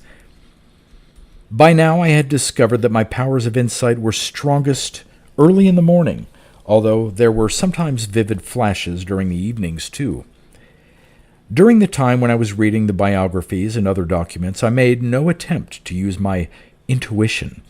I was interested only in collecting the facts, but in the morning we received the reply from York Cranton. I induced the state of calm intensity that I had induced on the lawn at Bryanston House, and then concentrated on the mass of facts. Immediately, without any possibility of doubt, I saw the general outline of the solution to the first part of the problem. In 1566, Queen Elizabeth had visited the Earl of Leicester at Kenilworth, then gone on to see Sir Thomas Lucy at Charlecote. Burleigh had seen Jennifer Cooke there and probably seduced her during the days they spent at Charlecote. The 46-year-old minister must have found the 15-year-old girl an important emotional experience. In the 16th century, 46 was more than middle age. It was the threshold of old age. Burleigh experienced one of those total infatuations to which virile old men are prone. Goethe and Ibsen had much the same experience. He could easily have bought a house in Bidford or Stratford, but isolation was important, using his relative at Stamford as a cover. Stamford was the Burleigh family borough. He built the house half a mile from the village and moved in Jennifer Cooke together with her cousin, Anne Whately. It was a rash action, but men who are cautious in business or political life are more often prone to rashness in love. Besides, Burleigh's first marriage showed him as capable of recklessness. The parish register at Bidford-on-Avon shows the baptism of a girl, Judith Whately, on June 4th, 1569. The names of the parents are not noted, an unusual omission. Had Anne Whately also become the mistress of the insatiable minister, or was this designed to protect the real mother, Jennifer Cooke? I suspect the latter. There is a persistent tradition that Shakespeare was caught poaching deer on Sir Thomas Lucy's estate at Charlecote. I place the date for this in 1582, when Shakespeare was 18. It is certain that Sir Thomas Lucy knew of the intrigue between Burleigh and Jennifer Cooke, since she was his gamekeeper's daughter. It may have been her father who caught Shakespeare. Sir Thomas would have every reason for being helpful to the powerful minister. He was aware that Burleigh was getting tired of his affair with Jennifer and wanted to break it off. A useful first step would have to be to find a husband for Anne Whately, now well past the usual marrying age for Elizabethan girls. Shakespeare was either bullied or bribed, or perhaps both, into agreeing to marry Anne. Then, at the last moment, plans were changed and he married the other Anne, Anne Hathaway, Why? Was she already pregnant by Shakespeare, as most biographers believe, and insisted on her prior claim? This is hard to believe for two reasons. One, that Burleigh was not a man to be trifled with. Two, that the connection between Shakespeare and the Bidford household continued. It would almost certainly have ceased if Shakespeare had simply married his own mistress. The alternative view is that Shakespeare married to serve Burleigh, but simply accepted another choice. Burleigh's taste for young girls was unabated by his 62 years. Anne Hathaway was pregnant, and Anne Whateley was not. So Anne Hathaway got the husband. Anne Whateley had to wait another 5 years.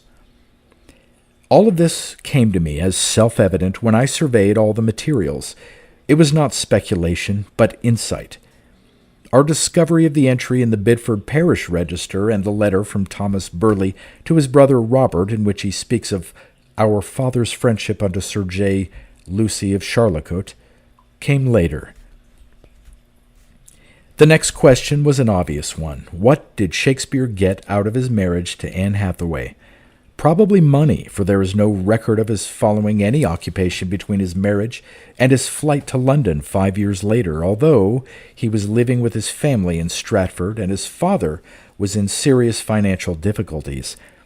But almost certainly, to some extent, the friendship of Queen Elizabeth's most powerful minister. For it is significant that in 1587, the year Burleigh finally gives up the Bidford cottage, Shakespeare also abandons his wife and goes to London. I am inclined to believe that Duke Angelo, in Measure for Measure, the upright statesman who is secretly a lecher, is a portrait of Burleigh. It was at this point in our researches that Littleway came across a description of the Northumberland manuscript in Spedding's biography of Bacon, and we suddenly understood the whole plot. In 1867, the Duke of Northumberland commissioned a Mr. James Bruce to examine his manuscripts. In Northumberland House in the Strand, Bruce found a box containing various documents, including the 22 sheets which are the remains of a notebook kept by Francis Bacon. This notebook has since become known as the Northumberland Manuscript, and it contains copies of a number of his works, speeches, essays, and letters. But the cover, which contains a list of the contents, also contains the words Richard II, Richard III, and by Mr. Francis William Shakespeare. The word Shakespeare is written in several other places on this cover, someone obviously doodling WLM, WLM, SHAKSPE, Will William, SHAKESPE, SH, SH, SHAK, SHAK apostrophe, and so on. Significantly, the sheet is headed Mr. Francis Bacon, of tribute or giving what is due. The of is so faint that it could easily be a. This discovery, of which I had never heard, has always been cited by believers in the Baconian theory as their major piece of evidence. It was immediately clear to me that, in association with the facts about Shakespeare's marriage, it is precisely this. Since anyone can borrow the various books on the Baconian theory from the library, I shall not go into detail here. Very briefly, the chief arguments are as follows. There is no evidence to connect Shakespeare of Stratford with the plays that bear his name.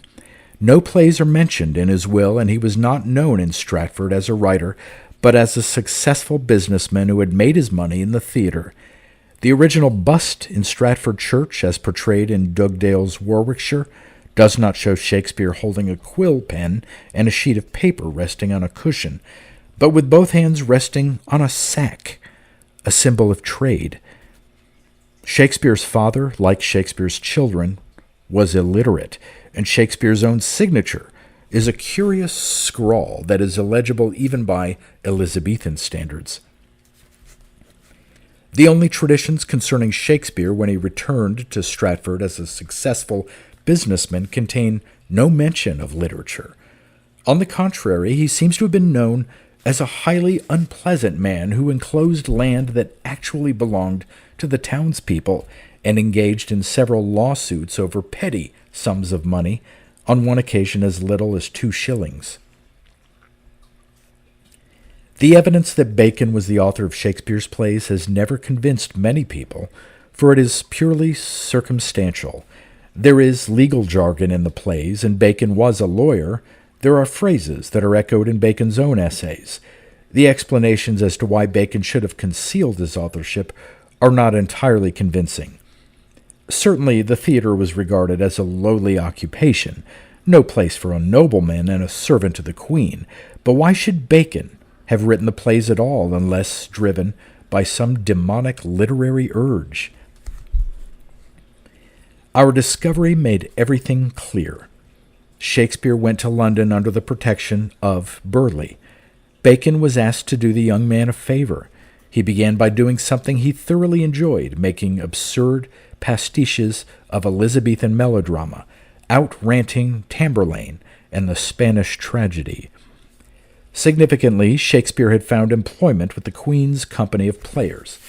To Bacon's surprise and amusement, these bombastic absurdities, Titus Andronicus, Timon of Athens, Henry VI, are extremely successful. To begin with, Bacon took his task so lightly that he shared out the work among friends and acquaintances, including his brother, hence the variations of style in these early plays. But as Bacon became more successful at court, this became inadvisable. To be known as the author of such popular stuff would not improve his position at court. It would be rather as if a present-day prime minister or president of the United States became successful as the writer of Mickey Spillane-type novels, written under a pseudonym. So the atmosphere of secrecy increased, and the early plays are published without anyone's name on the title page as a measure of caution. Finally, after about 20 years in London, Shakespeare is prevailed upon to return to Stratford, and Bacon heaves a sigh of relief. He still produces the occasional play, but is forced to give up in 1613 when he becomes Attorney General. 7 years after Shakespeare's death, the plays are republished in the first folio with many alterations, Bacon having had time to revise thoroughly. Bacon's authorship was never a close secret. Johnson and a great many others knew of it, and Johnson referred to Shakespeare as a poet-ape in The Return from Parnassus. Nearly all the works that now actually bear Bacon's own name were written in the last 5 years of his life. After his downfall in 1621, he evidently decided to make up for lost time and try to establish his name in literature with some serious work. About a fortnight after our visit to Bryanston House, I lost interest in the whole question. One evening, Littleways suddenly uttered an exclamation of disgust and threw his book on the floor. I asked him what was the matter, and he showed me the passage he had been reading. It was from George Gilfillan's Gallery of Literary Portraits, 1845, and ran, quote, "That Shakespeare is the greatest genius the world ever saw is acknowledged now by all sane men, for even France has at last, after many a reluctant struggle, fallen into the procession of his admirers. But that Shakespeare is, out of all sight and measure, the finest artist that ever constructed a poem or drama, is a less general and yet a growing belief." End quote. And so on, in this vein for several pages. I understood the cause of Littleways' disgust. This kind of gushing platitude is an insult to human intelligence. I had read a great many isolated passages of Shakespeare, quoted in books on the Bacon controversy, but never a complete Shakespeare play. I now took down his collected works and started to read at Antony and Cleopatra, which T.S. Eliot had described as his masterpiece. After half an hour of this, I decided that I had made a bad choice and passed on to Macbeth. By skipping, I managed to get through to the end of this, and then began to read scenes at random throughout the volume. I looked up and found Littleway watching me. I said, "I didn't realize he was so bad." "I wondered how long it would take you to find out." Littleway had a one-volume edition of Bacon's works. I now opened this and started to read The Advancement of Learning, then switched, after a few pages, to the Novum Organum, and finally to the essays. I said, "They have something in common. They're both second-rate minds." As a scientist, I had got used to thinking cleanly and logically about important issues, ignoring the trivial, steering clear of negative emotions. In reading about Shakespeare and Bacon, it had never struck me that their life world is made up almost entirely of the trivial and negative. Judged by any modern standard, they are both as outdated as the phlogiston theory of combustion or the Edison phonograph. Reading their works, I found myself in a petty, stifling atmosphere, such as I once noticed at a party when two homosexuals began quarreling. It was impossible to get involved in the action of Macbeth or Antony and Cleopatra because I felt from the beginning that these people are fools and that consequently nothing that happens to them can possibly matter. In spite of magnificent literary flashes, I had no more desire to remain in the company of Shakespeare's characters than in the company of the two queers at the party. They simply didn't matter any more than the quarrels of children matter.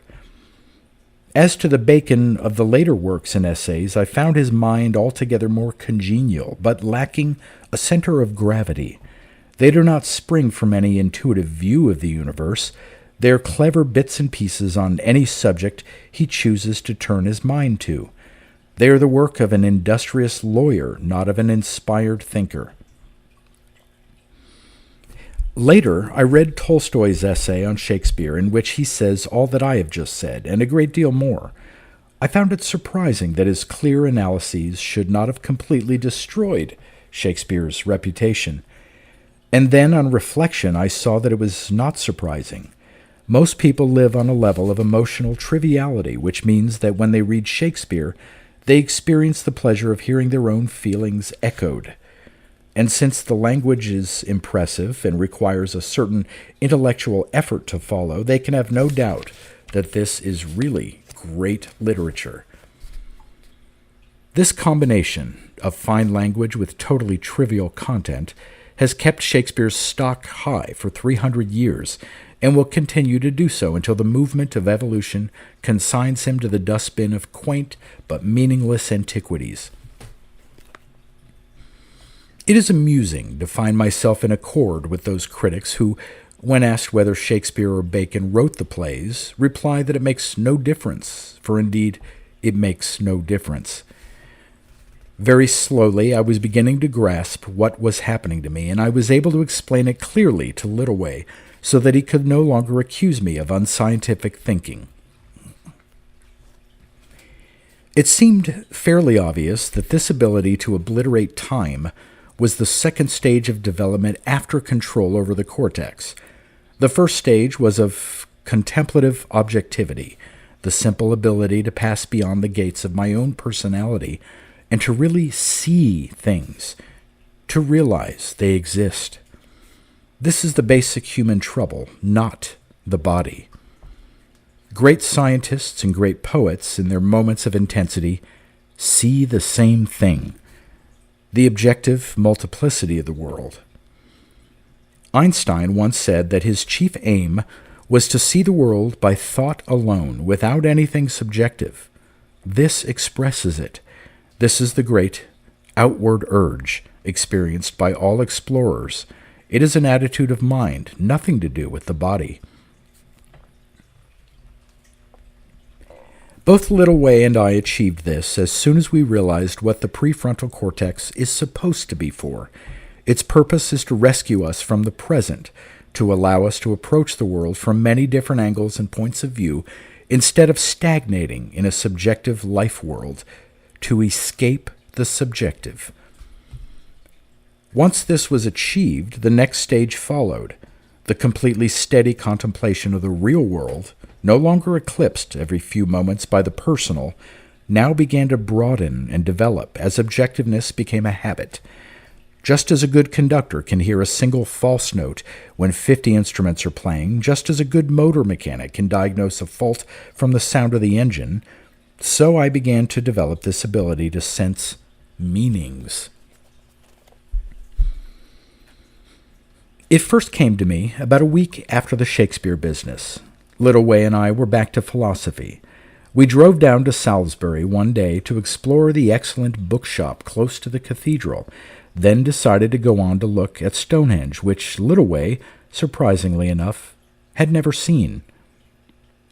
I was curious to see how my historical intuition would work on the monument, but I certainly expected no remarkable results. As we drove out of Amesbury and saw the great stones against the skyline, I felt a tingling of all my nerves and a prickling of the scalp. This did not surprise me. Stonehenge had always had this effect on me. But as we approached closer, the sensation continued and grew stronger. I shivered, and Littleway glanced sideways at me and said, "Impressive, isn't it?" I knew then that he was feeling it too. The sensations were so strong when we pulled up opposite Stonehenge that I let Littleway buy the tickets while I crossed the road towards the stones. It was a quite indescribable sensation. If I were trying to represent it in a film, I should use a curious, menacing vibration, but that would be to simplify it. In a sense, it was more like a smell, picked up by some inner sense, a smell of time. Suddenly I was looking down a corridor of time, and it was perhaps the most extraordinary moment of my life. When a person who has stayed at home all his life travels for the first time, there is a negative, painful sense about the things he sees. He would like the whole world to be at his elbow, witnessing what he is now seeing, verifying that he is really looking at a mountain range or sunset over Hong Kong. There is a kind of pain in being alone in the face of these things. I was now seeing something that no human being had ever seen. I was looking over an enormous vista, like the Grand Canyon or the Victoria Falls, but it was a vista of time. I was undoubtedly seeing it, grasping it as a reality. It was a vertiginous sensation, like looking over some immense cliff, down thousands of feet of sheer rock, and still being unable to see the bottom. I had to pull myself together as a man would have to look away from such a drop. The sense of loneliness was freezing. My identity was negated by the vista of time. As we passed through the wooden gate and walked across the turf, I had an unreal sensation like a diver wading through water. Another party of people passed us, and I had to restrain a desire to laugh at their comfortable Cockney voices. To be here in the 20th century was somehow quaint, like a traveler returning from Mars to revisit his home village, to discover everyone still happily preoccupied with local gossip and church bazaars. Although I had averted my mind from the sheer drop down through time, the vibration persisted as we drew closer to the stones. I asked Littleway, "How do you feel?" His lips were pursed, as if he was tasting something sour. He said, "Odd." I opened the pamphlet Littleway had bought and read, quote, "Stonehenge was built in 3 stages, the first between 2000 and 1900 BC. The Aubrey holes seem to have been used as cremation pits, and a piece of carbon from hole 32 was dated by the radiocarbon method at 1850 BC. End quote. My mind blurred, for a picture had presented itself to it, a picture that I could either look at or avoid. I decided to look at it. The contours of the plain were somehow different, less flat. The grass underfoot was longer and coarser. Enormous, ape-like men, well over 10 feet high, seemed to be engaged in dragging a flat slab of stone. Around Stonehenge there appeared to be a moat. Bones of dead animals lay on the ground. But as soon as I allowed myself to become aware of this picture, I was overwhelmed by other impressions. It was a thoroughly unpleasant experience, like being hit by a large wave as you walk by the sea, a cold, choking sensation. Dozens of impressions of Stonehenge were superimposed on one another.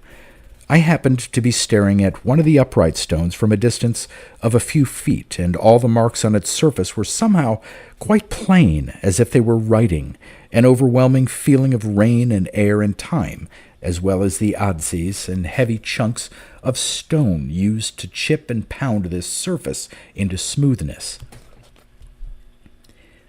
There was no point in trying to grasp anything in this confusion of vibrations and impressions. It was a kind of Tower of Babel. I began to walk back to the car, and Littleway followed me. And he was now sufficiently in tune with me to remain silent for most of the drive back to Great Glen. I felt completely exhausted, as if I had been through some great danger.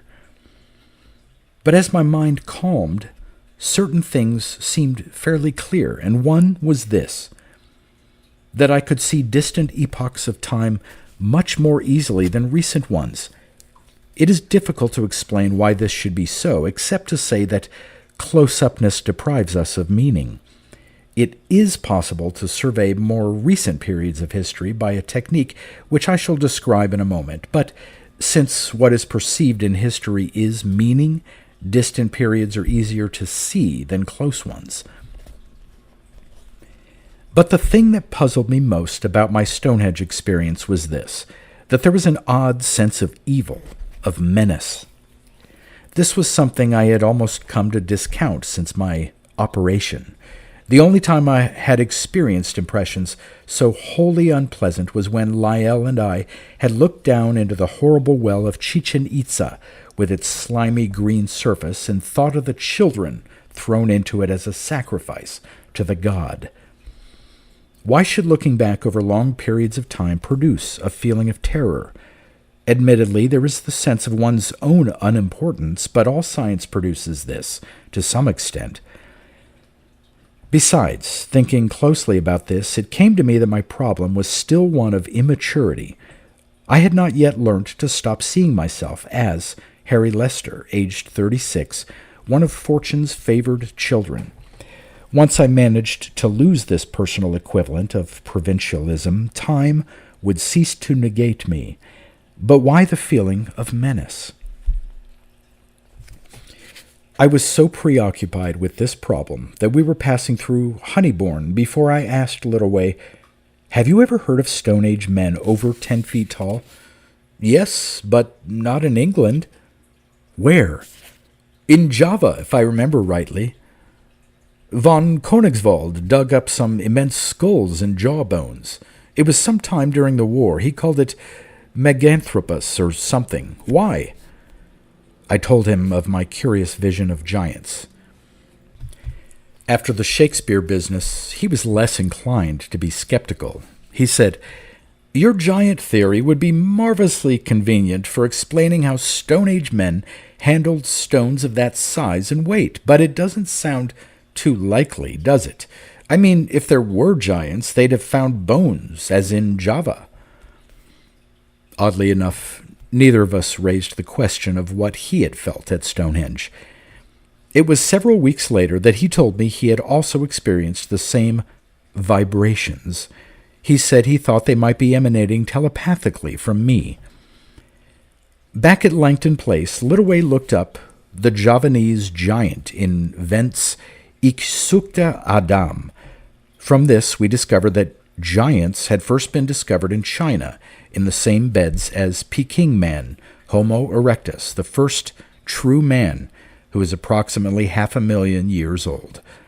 Vent writes, quote, "As soon as Weidenreich had made a thorough examination of the bones of Chu Ku Tien, he declared that these Peking men had been slaughtered in a body, dragged into the caves of the Dragon's Mountain, and there roasted and devoured.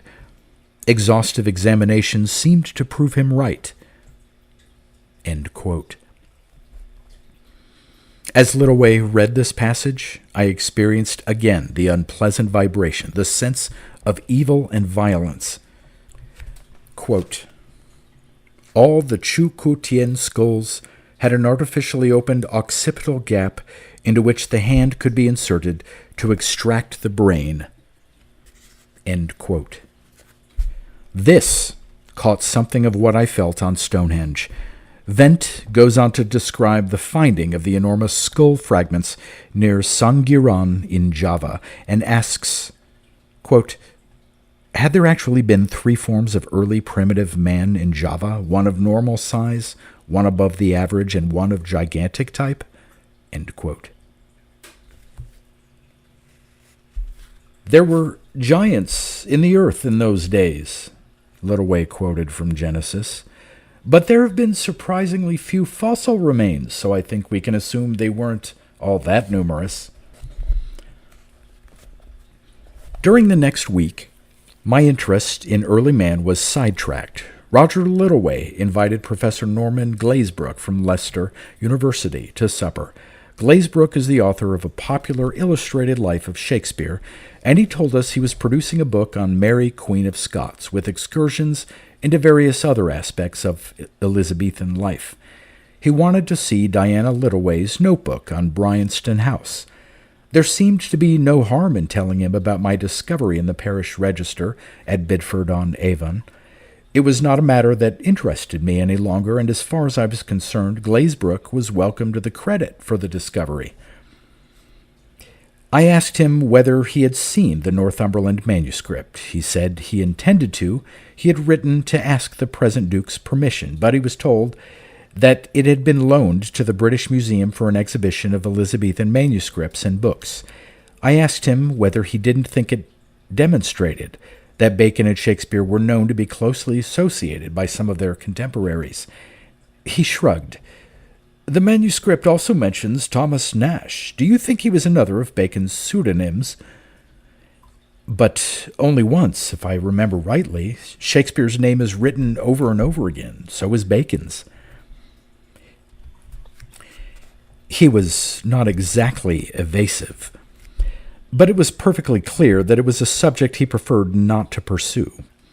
In spite of this, we found him a likable and pleasant man. Littleway said afterwards, "It's curious the way these scholars seem to get upset about Bacon and Shakespeare. For heaven's sake, they don't have to behave like a virgin who's been importuned. Why not admit that Bacon could be Shakespeare and leave it at that? It doesn't make any difference to the plays." He mentioned it twice more the following day, and I could see it was bothering him. He said, "It would be amusing if we could find some absolutely solid piece of evidence that Bacon was Shakespeare. Would they still try to ignore it?" A few days later, we received a card from Littleway's London bookseller, who said that he had purchased a library with a large number of 18th and 19th century philosophical works. We set out after breakfast, arriving in Piccadilly about 3 hours later. By 2 o'clock, Littleway had examined the books and arranged to have some of them sent back to Langton Place.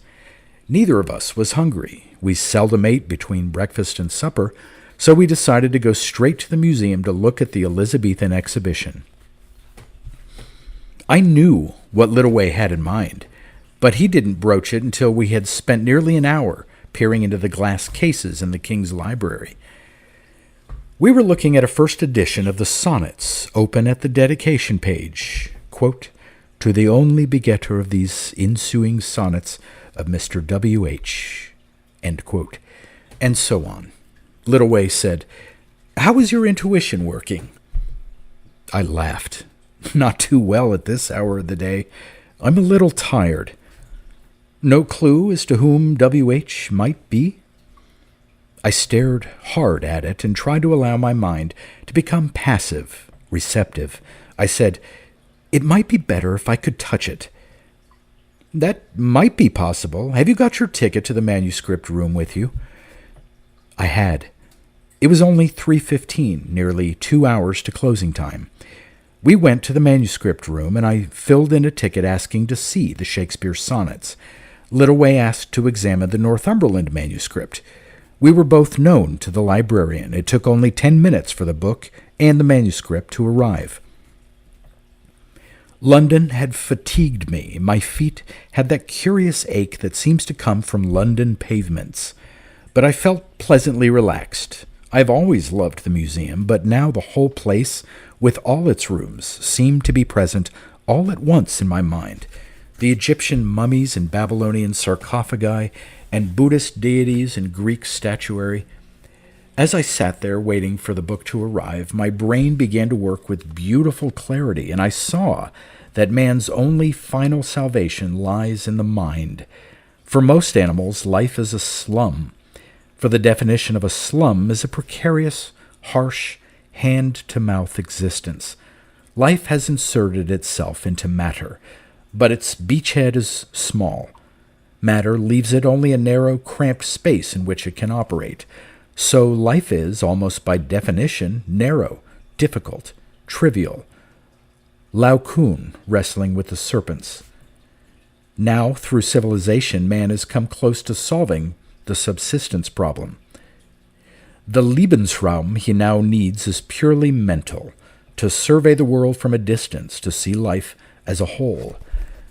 And he has always known this instinctively and built libraries and churches and museums, all to aid the mind in its struggle to escape the narrow present. The book arrived. I was physically tired, the room was warm, but felt totally at peace.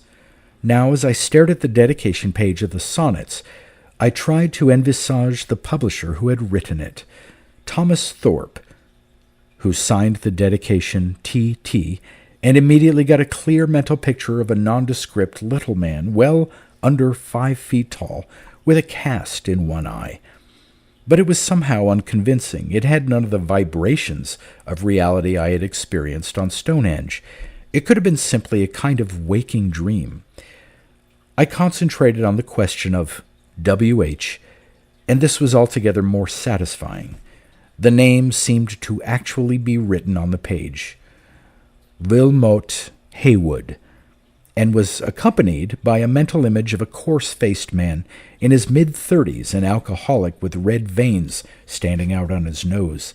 I wrote on a sheet of paper, quote, Wilmot Haywood, elder brother of a dramatist, Thomas Haywood, who, like Shakespeare, was a member of the Queen's Players. End quote. There was undoubtedly a connection with Shakespeare, but it was certainly not one of close friendship. I tried to concentrate again, and this time experienced a clear insight that the dedication to Mr. W.H. had nothing to do with Shakespeare. After this, I had to relax for 5 minutes before trying again. My insights were dim and unreliable. I tried again. This time I had a distinct image of some conspiracy. Haywood had carried the sonnets to Thomas Thorpe, who acknowledged him as the only begetter. And Shakespeare protested to Bacon that they had been printed without his permission. In fact, it was Shakespeare who had handed the sonnets to Haywood. Here the insight faded. Littleways, sitting beside me, glanced at the sheet of paper and nodded slowly. Then he removed the book from in front of me and replaced it with the Northumberland manuscript. The manuscript consisted of a number of folded sheets which had obviously been stitched together at some date. It could never have been very bulky, since folded sheets of this size would quickly have become unwieldy. It had obviously been in a fire. The bottom left-hand corner was charred. The sheets themselves were badly worn at the edges. By now, I felt tired, and my interest in the manuscript was limited. I turned the pages casually and then stifled a yawn. Pretending to bend over the manuscript, I supported my forehead on my hand and closed my eyes. My mind immediately drifted into a blank, pleasant void. But at the same time, I became aware of vibrations, of smells and sounds. I opened my eyes quickly, for long enough to confirm that the smells and sounds were not actually present in the manuscript room, then closed them again. What was happening was of great interest to me. Free of my conscious personality, my awareness of my identity, my mind was drifting gently like a boat on a calm sea. Then the stinks and sounds were back again. The stench was overwhelming. It was like a combination of an uncleaned urinal and an equally unhygienic butcher's shop on a hot day. The sounds were the sounds of a marketplace, cries, the creak and thump of carts, dogs barking, children squalling, and a high, whining buzz of flies. I was in a narrow, winding street with timbered houses that almost met overhead. The stink came from the cobbles underfoot, which were slippery with excrement, urine, and fragments of food. A broad, open sewer ran down the middle of the street, but the people walking along the street did not seem to be bothered by the smell. A small boy progressed by leaping from side to side of the sewer, in which I could see a dead cat. Enormous blowflies buzzed over the sewer, and clouds of them rose in alarm as the boy jumped over them. A coach with 2 horses was actually clattering along this street, its wheels on either side of the sewer. It had no springs and jarred and bumped on the cobbles.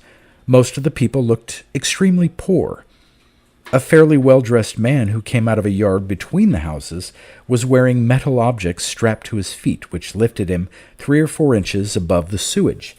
He walked clumsily with a clanking noise. He held a handkerchief against his face, and its smell, a cheap and very strong perfume, was wafted to me with the other smells of the street. I was not asleep. I was fully aware of being awake and even of being in the British Museum, although I had hardly noticed this. Little Way asked me later whether I could walk along the street as one can walk along streets in dreams. The answer is no. Although I felt the physical presence of the street, I was not actually aware of my own body. I was purely an observing mind, and I could change my viewpoint simply by thinking of something else. The odd thing about it was my sense of familiarity with the things I was looking at, as if this were simply an exceptionally vivid memory of childhood. I changed my vantage point to the end of the street. On all 4 corners of the street, there were vendors selling cooked fish from a large earthenware bowl. On a wooden slab beside this, there was cabbage. The leaves cooked as they lay on top of one another, so they formed a kind of block. The vendor simply sliced parts of this block as though it were cheese. The lumps of fish and mussels floating in the earthenware bowl looked completely unappetizing. The curious thing about this London of the late 16th century, for I had no doubt at all that this was what I was looking at, was its alternation of tightly packed houses with open spaces. I was looking across at a square whose houses were larger than in the street behind me.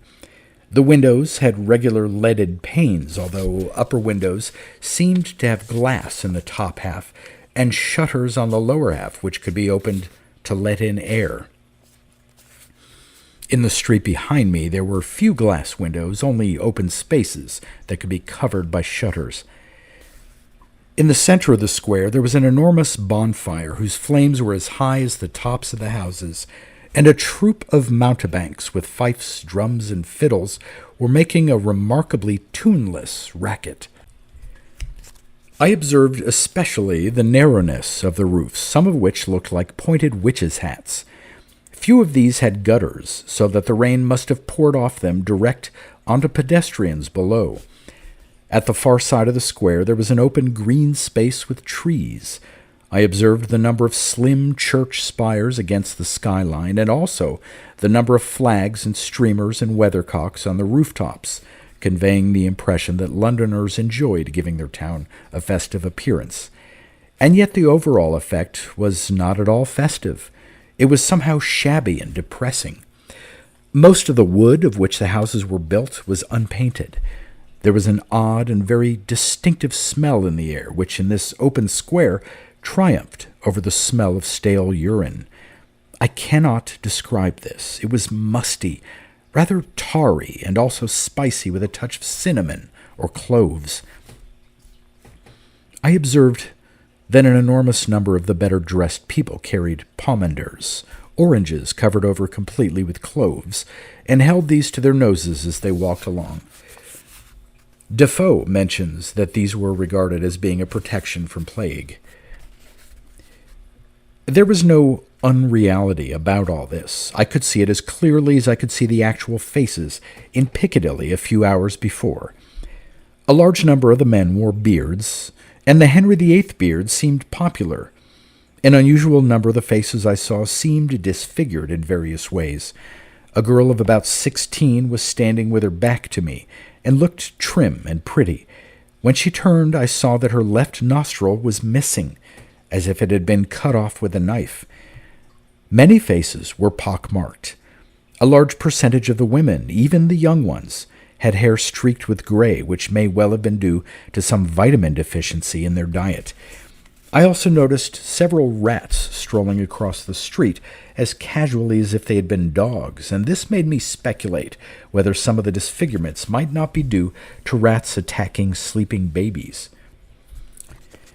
Perhaps one of the oddest features to my eyes was the juxtaposition of poverty and wealth. Some houses were magnificent in a tall, Rembrandtish way, and these might be next door to hovels whose floors were made of stamped earth. Elaborately painted coaches and crude farm carts drove across the square, often at a pace that seemed highly dangerous for pedestrians. Beggars and well-dressed men with swords pushed against one another. I noted that the clothes seemed extremely coarse by our modern standards.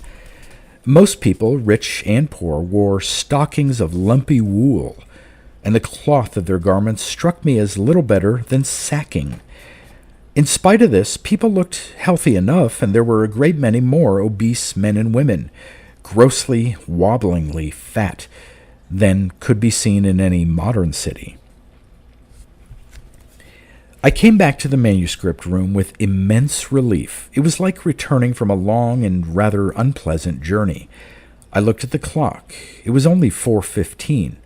It seemed to me that I had been away for hours. I touched Littleway's arm and whispered, "Come on." We handed in the manuscript and edition of the sonnets and left. As we came into the courtyard of the museum with its noise of pigeons and the sunlight on trees, I felt a great wave of satisfaction and found myself looking with delight at the unlittered ground, the neat house fronts opposite, the light summer dresses of girls.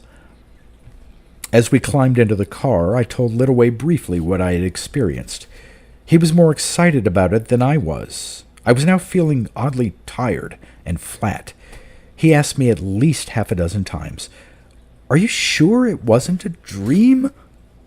I said I was quite certain it was not, because I had opened my eyes and looked around me before sinking back to this visionary level. Then he wanted to know if I could be sure I had not dreamed I had looked round the room. But this was not his usual cautious skepticism. He didn't really doubt that something strange had taken place.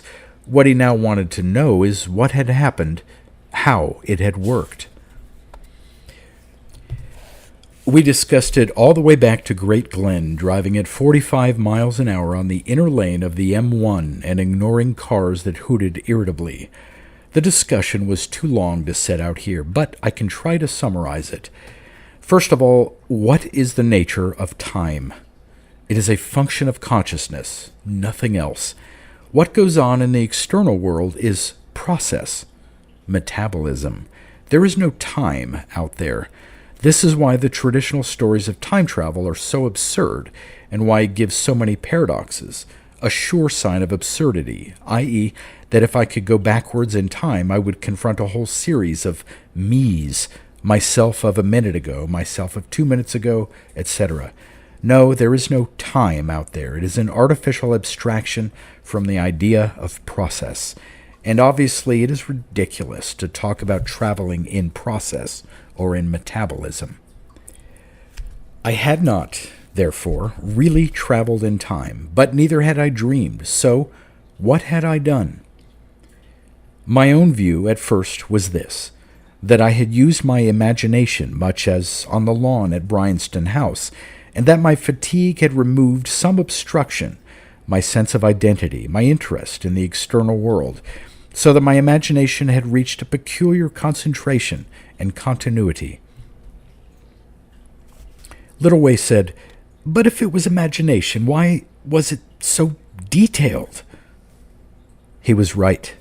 My earlier argument about the vision of Bryanston House no longer applies here. I was wide awake then, and my senses had expanded into a wide net, reading things into reality that I am not normally aware of. In the museum, my eyes were closed and my senses were narrow. I was half asleep.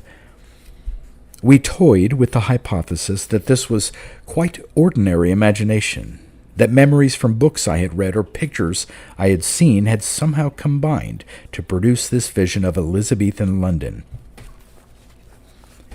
But when I really thought about it, I had to agree that this was not so. To begin with, I knew almost nothing about the Elizabethans. History is not my subject. I said, it was like an exceptionally vivid memory. We both brooded on that. Littleaway said, "You mean a memory of some previous existence?" "Something of the sort." "You think you lived in London in the time of Shakespeare? That's a bit too much of a coincidence." He was right, of course. The alternative seemed so wildly speculative that neither of us was very happy with it. It was this, that I had simply tapped resources of racial memory, that I had simply descended below the level of my conscious identity and become identified with some broader human identity. This bothered us because it implied such an odd theory of identity. I had never been convinced by Jung's talk about the racial subconscious, and if I had been tapping the racial subconscious, then why was I still aware of the room around me? I had never lost consciousness in the sense of falling asleep. We were both feeling exhausted with talk by the time we drove through Great Glen.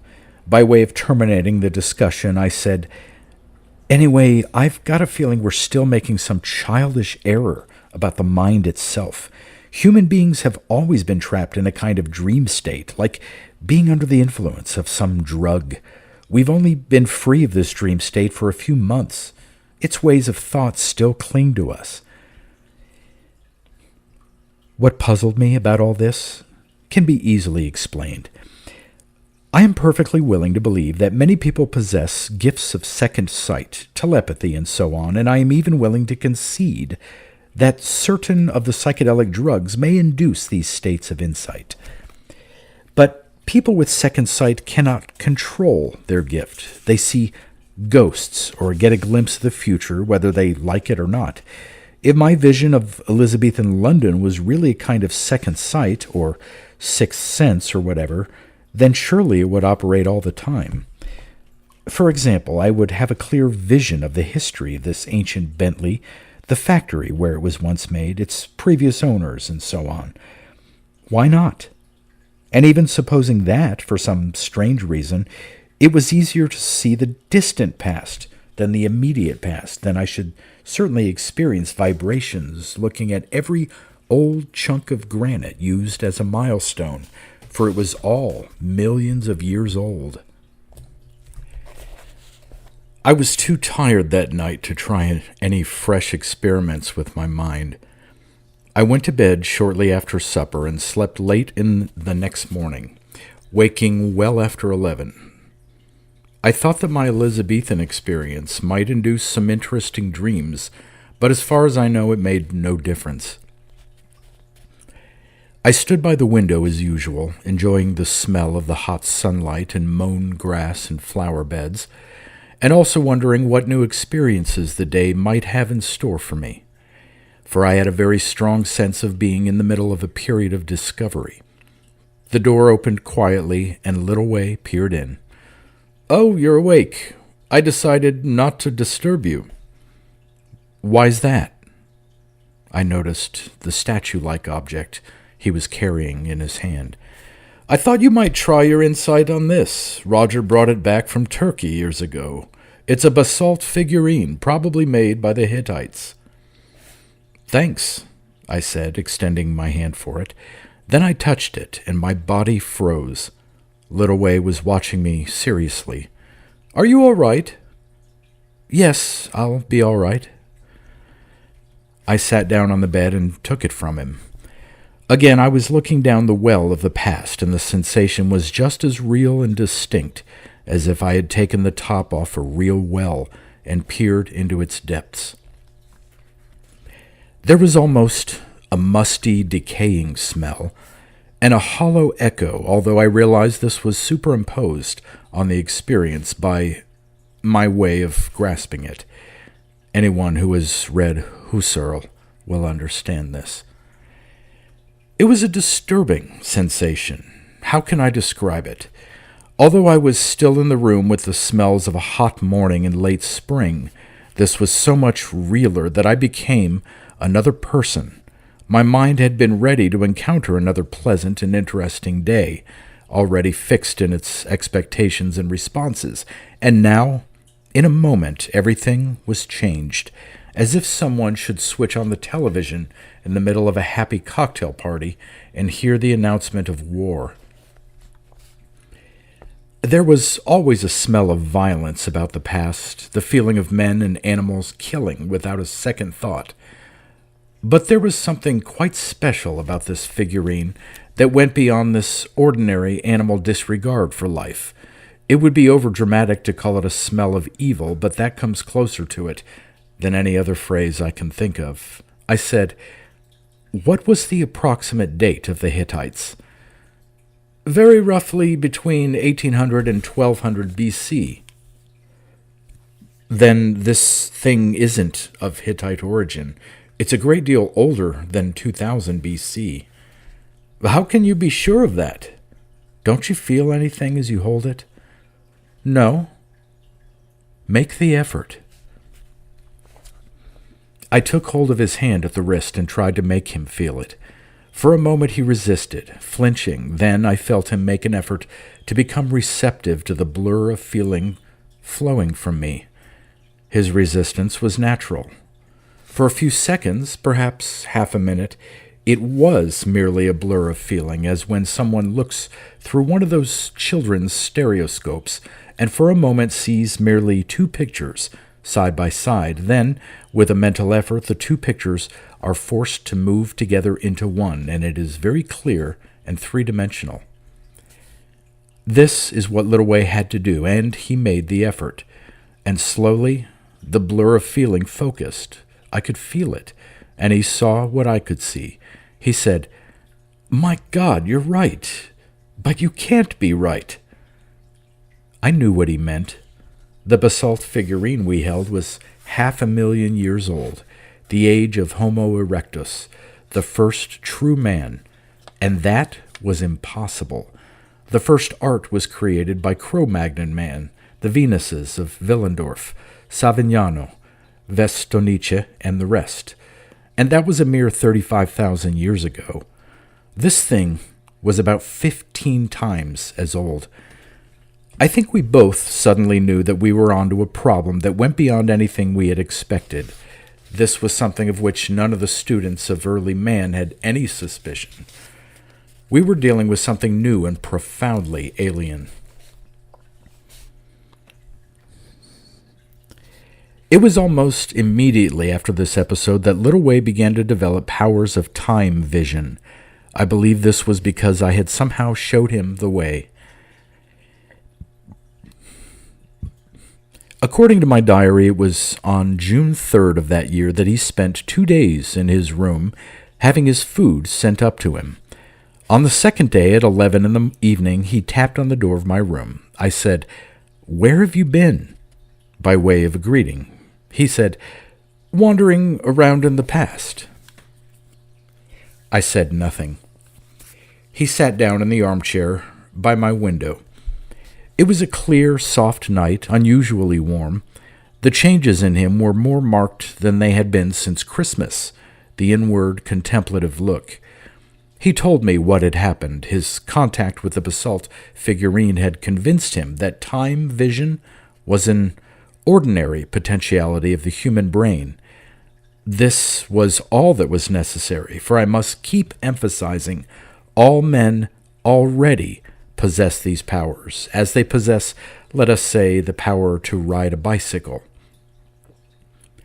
But before the invention of the bicycle, it must have seemed self-evidently impossible that anybody could balance on two wheels. Little Way had spent the day trying to sense the age of various objects in the house, at first with a frustrating lack of success, and then at about 2 in the morning, when he felt completely exhausted and discouraged, success came as he stared at that basalt figure. Significantly, he had been practicing on more recent objects, making again the point that it is easier to see distant epochs of time. He was so anxious not to lose the faculty that he stayed awake until dawn, practicing on everything he could find, including stones from the garden wall. He slept through most of the following day, and when he woke up, found the power had consolidated, and that with an effort he could see the building of the house in the 13th century. Then, like a bird that has just learned to fly, he had spent the whole night focusing upon various periods of past history. Since he had become as fascinated by the Bacon problem as I had, he concentrated on the Elizabethan period with immediate success. He is writing his own notes on it, and I was interested to hear that he thought he had actually seen Shakespeare in some kind of tavern. He described the place as having an earthen floor with a tree actually growing in the center of the room. He said there was sand scattered on the floor. He was even able to supply the detail that it was brought by cart from a place near the present South End, and that the lavatory in the backyard was simply a trench dug in the ground and covered with a plank. I asked him his physical impressions of Shakespeare. He said he was physically much smaller than he had expected, little more than 5 feet tall, and that he had a very lively and aggressive manner.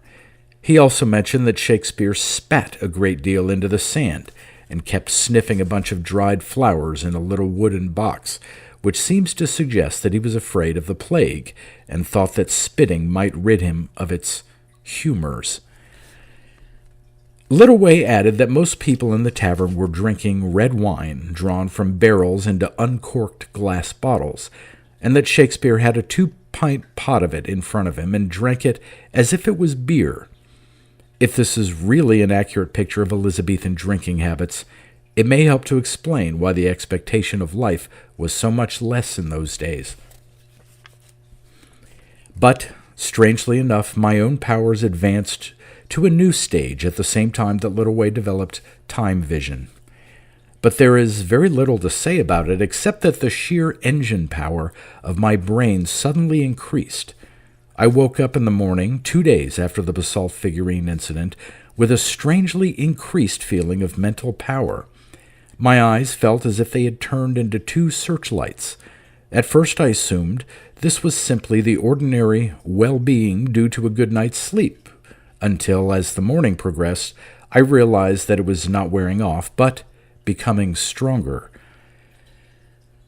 And then I knew that I had been mistaken to think that the operation with Newman's alloy had caused a deep and crucial change. It had only started a new process of development. The brain was just beginning to operate properly. And then I suddenly understood fully, and it seemed self-evident. Lord Leicester once remarked that man is the satellite of a double star. He is permanently torn between 2 worlds, the external world of matter and his inner world of intensity. Sometimes his life becomes so difficult and depressing that the inner world seems an illusion, and he feels that matter always gets the last word. But a great scientist or philosopher absorbed in his work knows that the material world is not all that important. He has almost escaped the gravitational force of the outer star, yet he takes it for granted that this is only a temporary victory.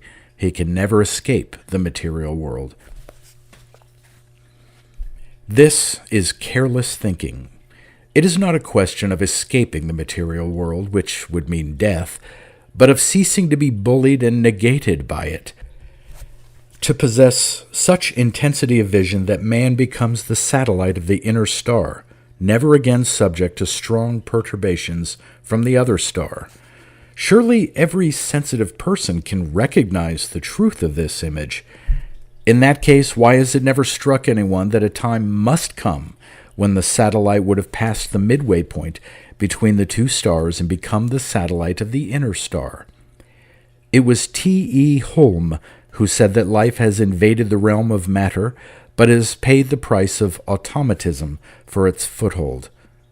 Automatism dogs us. A tree is almost entirely a victim of automatism. A dog or cat is much less so. A man is the least automatic creature on earth. And again, it is self-evident that a time must come when the balance of power gradually tips, when life gradually outweighs the automatism of the matter it has invaded. It ceases to be a beleaguered garrison and becomes an army intent upon conquest. And what would such a change in the balance of power entail? Could anything be more obvious when the question is stated clearly? For the seat of power in human beings is the brain. This brain, which, at its best, can generate an intensity of consciousness that lifts it away from material limitations as a hovercraft lifts off the ground. And quite evidently, this increased power will simply be a more powerful engine for the hovercraft. When I had my operation, the evolutionary balance was finally tilted, but like an ordinary balance, it took a long time to swing definitely in the opposite direction. And I had assumed that my new freedom, my new sense of no longer being a slave of material consciousness, was the end of the process. It was only the beginning. At first, it was almost a frightening sensation, like driving a car with an enormous engine. I got an uncomfortable feeling that I had gone too far, that I was upsetting the balance of nature by this development of head power. Then I realized that I was the victim of muddled thinking. There is no balance of nature. Nature is a tug of war, and I was winning it. I also realized with a certain self-mockery that the solution has always been within the reach of human beings to deliberately increase the brain's capacity for concentration by a sustained effort of will. Shaw understood when he made Shotover talk about struggling to attain the 7th degree of concentration. Changes were taking place inside my head, and I did not yet understand them, except to realize that I had developed some strange muscle of the will. I was completely unaware of its potentialities and had to discover them one by one, accidentally. One day, for example, I was typing some of the earlier pages of this memoir, and I was struck by an interesting insight. I looked across the room at the bookcase opposite and stared with concentration as I thought about it. Then, still staring, I moved my eyes to the other side of my typewriter. As my gaze ran across the page in the typewriter, the paper quivered. I did it again, turning the opposite way. It quivered again. And I realized that I was focusing the beam of intentionality to such an extent that it had become an actual force, exerting pressure on things I looked at. Stories of the evil eye have a solid basis in fact. A concentrated beam of malevolence could cause actual damage to its object, just as an acid can erode metal, and human beings have always possessed this power. The following day, crossing the lawn with bare feet, I stepped on a stone hidden in the grass and bruised the sole of my foot. I sat down, held the foot in my hand, and stared at the bruised area. The pain immediately vanished. No bruise subsequently appeared. I had somehow instantly rectified the ruptured cells. The following day, I caught the skin of my index finger on a sharp staple sticking out of a sheaf of papers. The scratch began to bleed. I stared at it, and the sting vanished immediately. Then it ceased to bleed. As I continued to stare, it took about a quarter of an hour. The scratch gradually dried, then a thin film formed over it, then it healed up. When I told Littleway about this sudden increase in the engine power of my brain, he asked me, "What are you going to do?" What I was going to do was quite obvious. My consciousness now had a far wider grasp. It could suddenly see great ranges of fact, like a view from a hilltop. and I was aware that I did not know enough. I felt like a man in a foreign country who has neglected to learn a single word of the language, the sudden regret for wasted time, and the desire to make up for it quickly. I had thought my knowledge of science fairly broad. Now it seemed careless and amateur, little more than a dilettantish dabbling. When I considered the material that was actually available for my study, I couldn't help feeling amazed that human beings have come so far under such difficult conditions. Considering how much man is still a slave of his everyday life, it is incredible that he has gone so far in the search for pure knowledge. To contemplate this was to realize the enormous strength of the impulse that drives him to reject the everyday world and try to breathe a purer atmosphere of ideas and poetry. So instead of bothering to investigate my new powers systematically, I hurled myself into a course of studies that occupied me 14 hours every day. First of all, it was necessary to learn a dozen foreign languages, for much of the material I wanted on science, on the Earth's natural resources, was available only in foreign publications. I discovered that a week of intense study was enough to give me complete fluency in a language, and that even 3 days was enough to enable me to pick my way through books or articles. In order to read these publications, I had to spend a great deal of time in London, much of it in foreign embassies, and I found this an unexpected strain. I had to learn to ignore people, but before I succeeded, I felt like a doctor in a madhouse. To look at a crowd in the Charing Cross Road was depressing, like being in an underdeveloped country where the harshness of life has made everyone stolid and brutish. What seemed amazing to me was that more of them did not commit suicide, for their consciousness was little more than a prison. I felt twinges of loneliness, the wish that there were a dozen or so others like me with whom I could talk and eat and drink. There was also the upsetting fact that women no longer struck me as even minimally attractive. My sexual impulses were perfectly normal, but the women around me might have been female apes for all the attraction they possessed. It must be understood that I was not thinking of myself as a kind of Superman. I was hardly aware of myself at all. I was too aware of the enormous amount of ground I had to cover. This was the result of a lifelong training in mental activity, and this obsession with forward motion made me fail to grasp certain fundamental issues, as will be seen later. Let me give an example.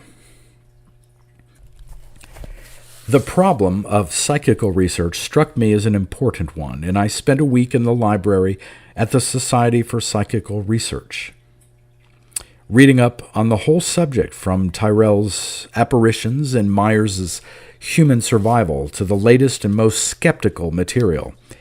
It was plain to me that I could now account for a great deal of psychical phenomena in terms of the intentionality of consciousness. The human capacity for self-hypnosis is greater than is generally realized, and the deeper regions of the mind are capable of throwing up all kinds of alien bogies. Ghosts can also exist in a more objective sense. I've tried to explain how I came to realize that a racial subconscious really exists, and if this is so, then our notion of our individuality is in some sense an illusion, fostered by the separateness of our bodies. The disappearance of an individual body does not affect the great racial ocean of which it is a part. Life has not only established a foothold in physical bodies, it has a second line of defense behind matter, in which it has more freedom of movement but less actual power. This second line of defense would vanish completely if all living creatures were destroyed, for it might be thought of as a sort of magnetic field emanating from living creatures. This is the realm of ghosts. While studying in the library of the SPR, I met Sir Arnold Dingwall, whose book on poltergeists has long been a classic. It was he who invited me to go with him to investigate a case of poltergeist haunting at the old rectory, Croxley Green, in North London. This was an extremely active poltergeist that threw things, groaned, and made loud noises, one of which was described as sounding like a grand piano dropped from an airplane. The house was occupied by a Mr. Mudd, an accountant, his second wife, and 3 teenage children, a boy aged 19 and 2 girls of 13 and 15. There was also a baby by the second wife, a Mongoloid, and a Welsh nurse. The old rectory stood more or less alone, but close to an area of modern flats. There was also a children's playground on the other side of its garden fence. We arrived there at 6 o'clock on a Saturday evening. The nurse let us in, a gray-haired woman in her mid-40s with a sweet and rather pretty face. She looked at me and said immediately, "Ah, I can see you're psychic." Surprisingly enough, I knew immediately what she meant. She possessed a sort of animal power of relational consciousness, which came from inner harmony and a complete lack of ability to use her brain. I met the lady of the house, a tall, good-looking woman with a cultured voice and a stylish manner of dressing. Obviously, she had been a career woman before her marriage. In fact, I discovered, the editor of a business magazine. Her husband was plump, bald, and not particularly intelligent. It was fairly clear that she had married him for security and felt superior to him. The 3 children came in later. The 15-year-old was plump and still very much a schoolgirl. Her 13-year-old sister was already much more sophisticated. She was also prettier. The youth of 19 was gangly, pimply, and apparently bored. I gathered that the major interest of his life was a motorbike, which he had in pieces in the basement. The family knew the well-known theory about poltergeists, that they were caused by teenagers passing through a difficult puberty, and they talked about this openly over the evening meal. I could see that all of them were glad to have us in the house, although none of them professed to be worried by the poltergeist. The nurse explained that it had started nearly 3 months before by knocking a lamp out of her hands when she went to get coal from outside, and then pelting her with lumps of coal. She assumed that it was a child from the playground and ran into the coal house trying to find him. There was no one there. Later that evening, the door of the coal house was opened. The latch was not difficult to open, and coal scattered around on the snow outside. This went on almost every evening for 10 days while the snow lasted. When the thaw came, the poltergeist apparently lost interest in throwing coal and now began to make various noises, bangs from the cellar and the area under the roof, tremendous vibrating crashes with a twanging noise, the grand piano falling from an airplane effect. There was never any disturbances of furniture after these crashes. Even the dust in the room was untouched. The poltergeist also specialized in shrieks, groans, creaking noises, and a rather interesting effect as if a bag of money was being scattered all over a stone floor. The floors were made of wood. They had tried sending the children away one by one for brief periods, but it had made no difference. Several people from the SPR had investigated, but reached no conclusion except that the haunting was genuine. The poltergeist was noisy but non-destructive, and the Mudd family was assured that it would eventually go away. Sitting, eating supper with them, I was aware of the naivete of their whole approach. All of them were trapped in a very ordinary, dull existence in a rather uninspiring suburb of Rickmansworth. Their lives were lived on a largely automatic level, a plodding, habitual round, and the house burned with a dull, aching frustration. I found, looking around at them, that I could grasp their problems intuitively, as clearly as if they had all talked to me about them. The 13-year-old, Susan, had already lost her virginity to an older boy who had now left the district. She wanted to leave home and follow him. Her sister, Elfreda, knew about this and resented it. She was still a virgin and had no boyfriend. The stepmother was bored with her family and running a house and was also upset by her lack of feeling for the Mongoloid child. She had always believed she would make an affectionate mother. She was thinking actively about taking a lover, or rather, taking back a lover she had thrown over to marry Mudd. Mudd himself was a dull man, reasonably contented, but aware that nobody else was, and worried about it. The nurse had been in the family since the birth of Susan, and she had hoped that Mudd might marry her. The son was potentially the most intelligent of the family, with an extremely active and questioning intelligence, which he deliberately suppressed at home. He was thinking of leaving home and going to Liverpool to join a motorcycling club who called themselves the Warlocks. These discoveries were not entirely intuitive.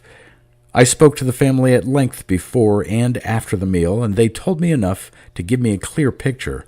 The wife, in particular, was frank, and the nature of her interest in me came over pretty clearly.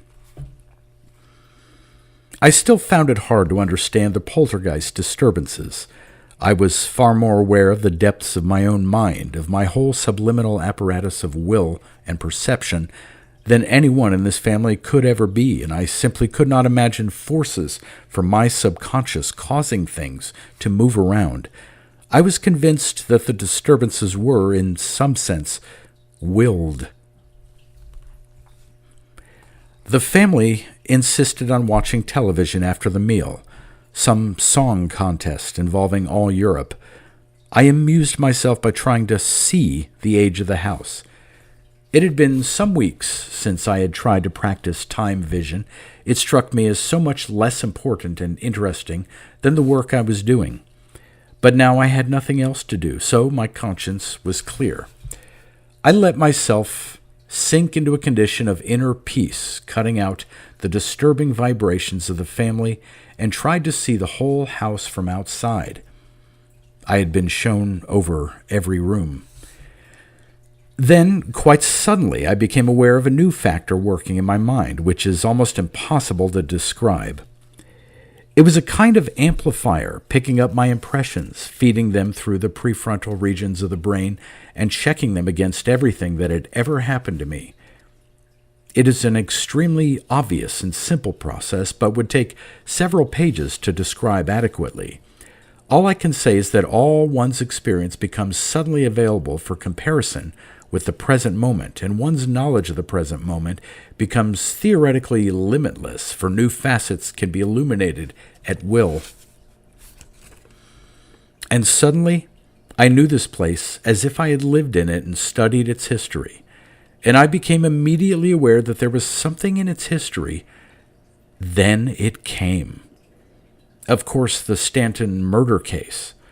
The famous murder at the vicarage, one of the most famous cases of the 1860s. Major Arthur Stanton was poisoned with arsenic, and his wife Valerie was put on trial. She was acquitted, although it was proved that she had access to arsenic because there seemed to be no motive for the crime. She gained nothing from it and never remarried. Now, by focusing upon it, I could grasp the whole drama that had been played out in this house and understand all its hidden motives. Valerie Stanton was the daughter of an officer who had been killed in the Great Indian Mutiny of 1857. She had seen her father's body and those of others who had died with him and sustained a severe mental shock. This affected her sexual feelings, making her feel that sex was frivolous and sinful. Nevertheless, she married Stanton 3 years later and managed to suppress her feelings to the extent of making him a satisfactory wife. Stanton retired from the army after breaking his foot, and they came back to the vicarage.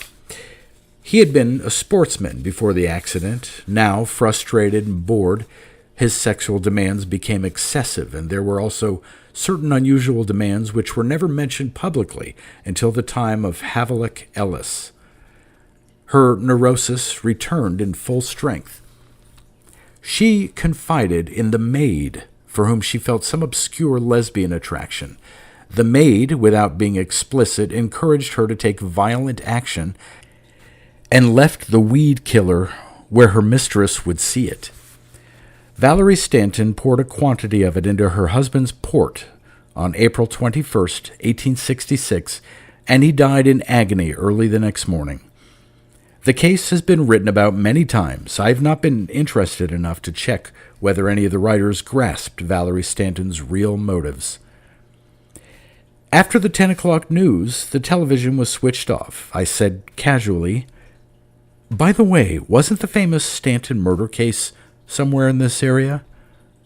Mudd answered immediately, "Yes, the old vicarage used to be next door. It was pulled down years ago after a fire." I could see he thought he was telling the truth. It was reasonable enough. A house in which a murder has been committed is hardly an estate agent's delight. Dingwall's researches later revealed that there had been a far more sinister and appropriate-looking house several doors down the road, not next door, which became known to local children as the Murder House. After this was burnt down in 1910, the estate agent managed to convince a purchaser of the vicarage that it was the murder house that had been destroyed, and one of the books on the subject has stated this as fact.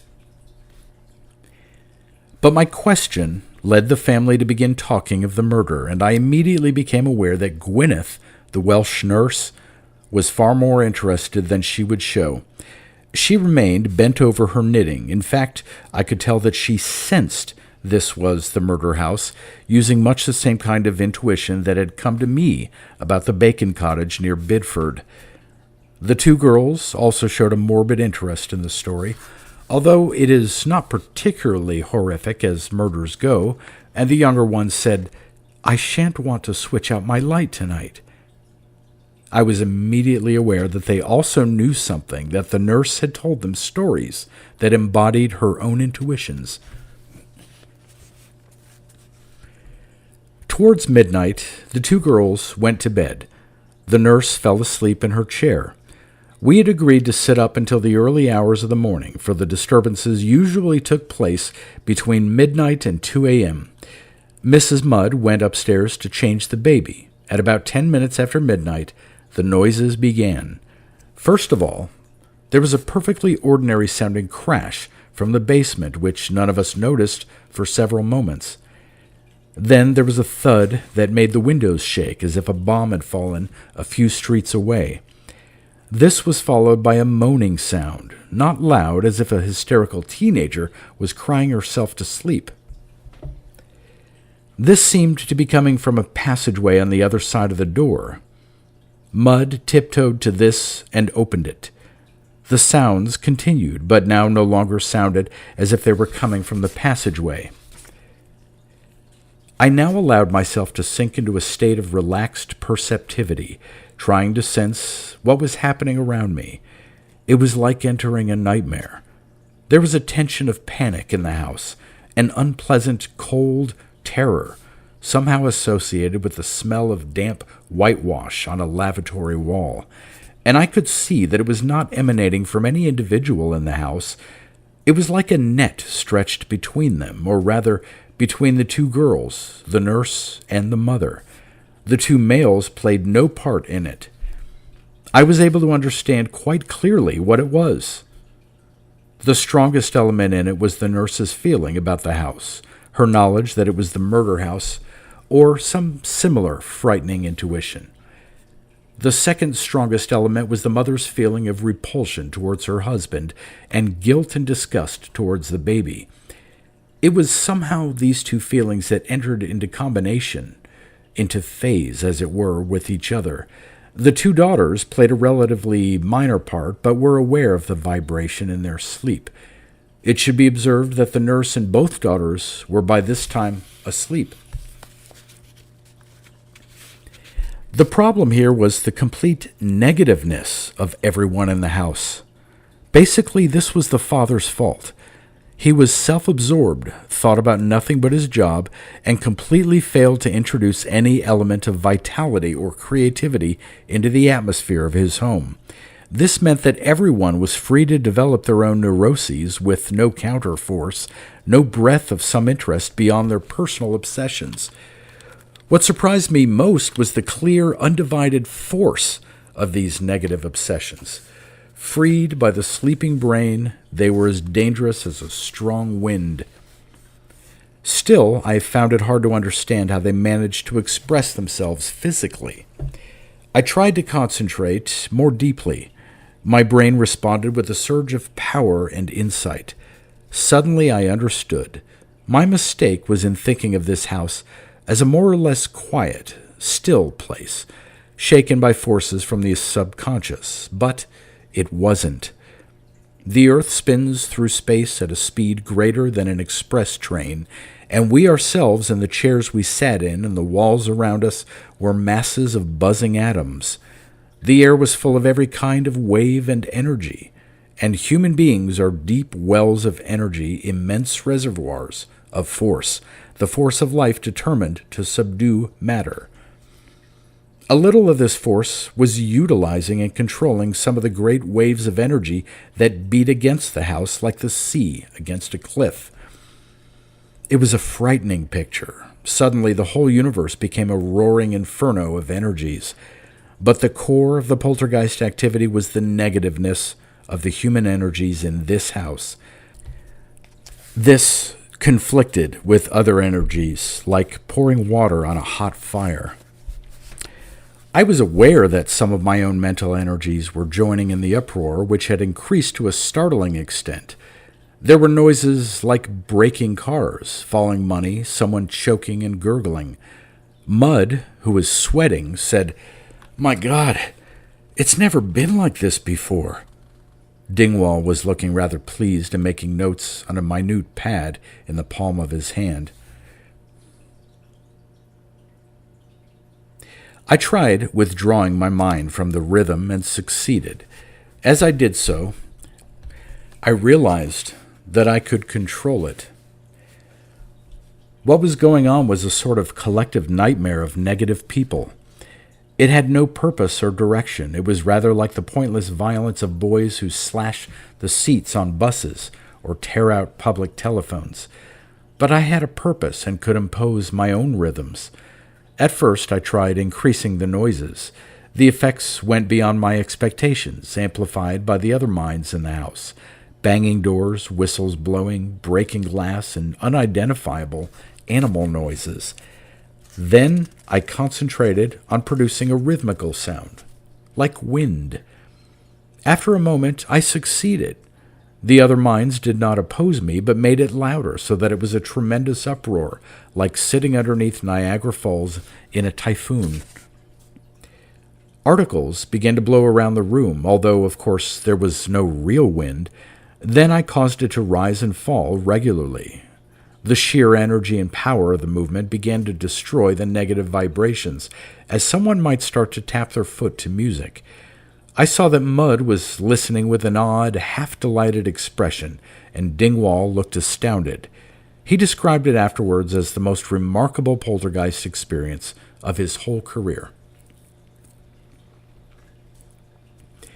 Once I had created a rhythm, the rest was easy.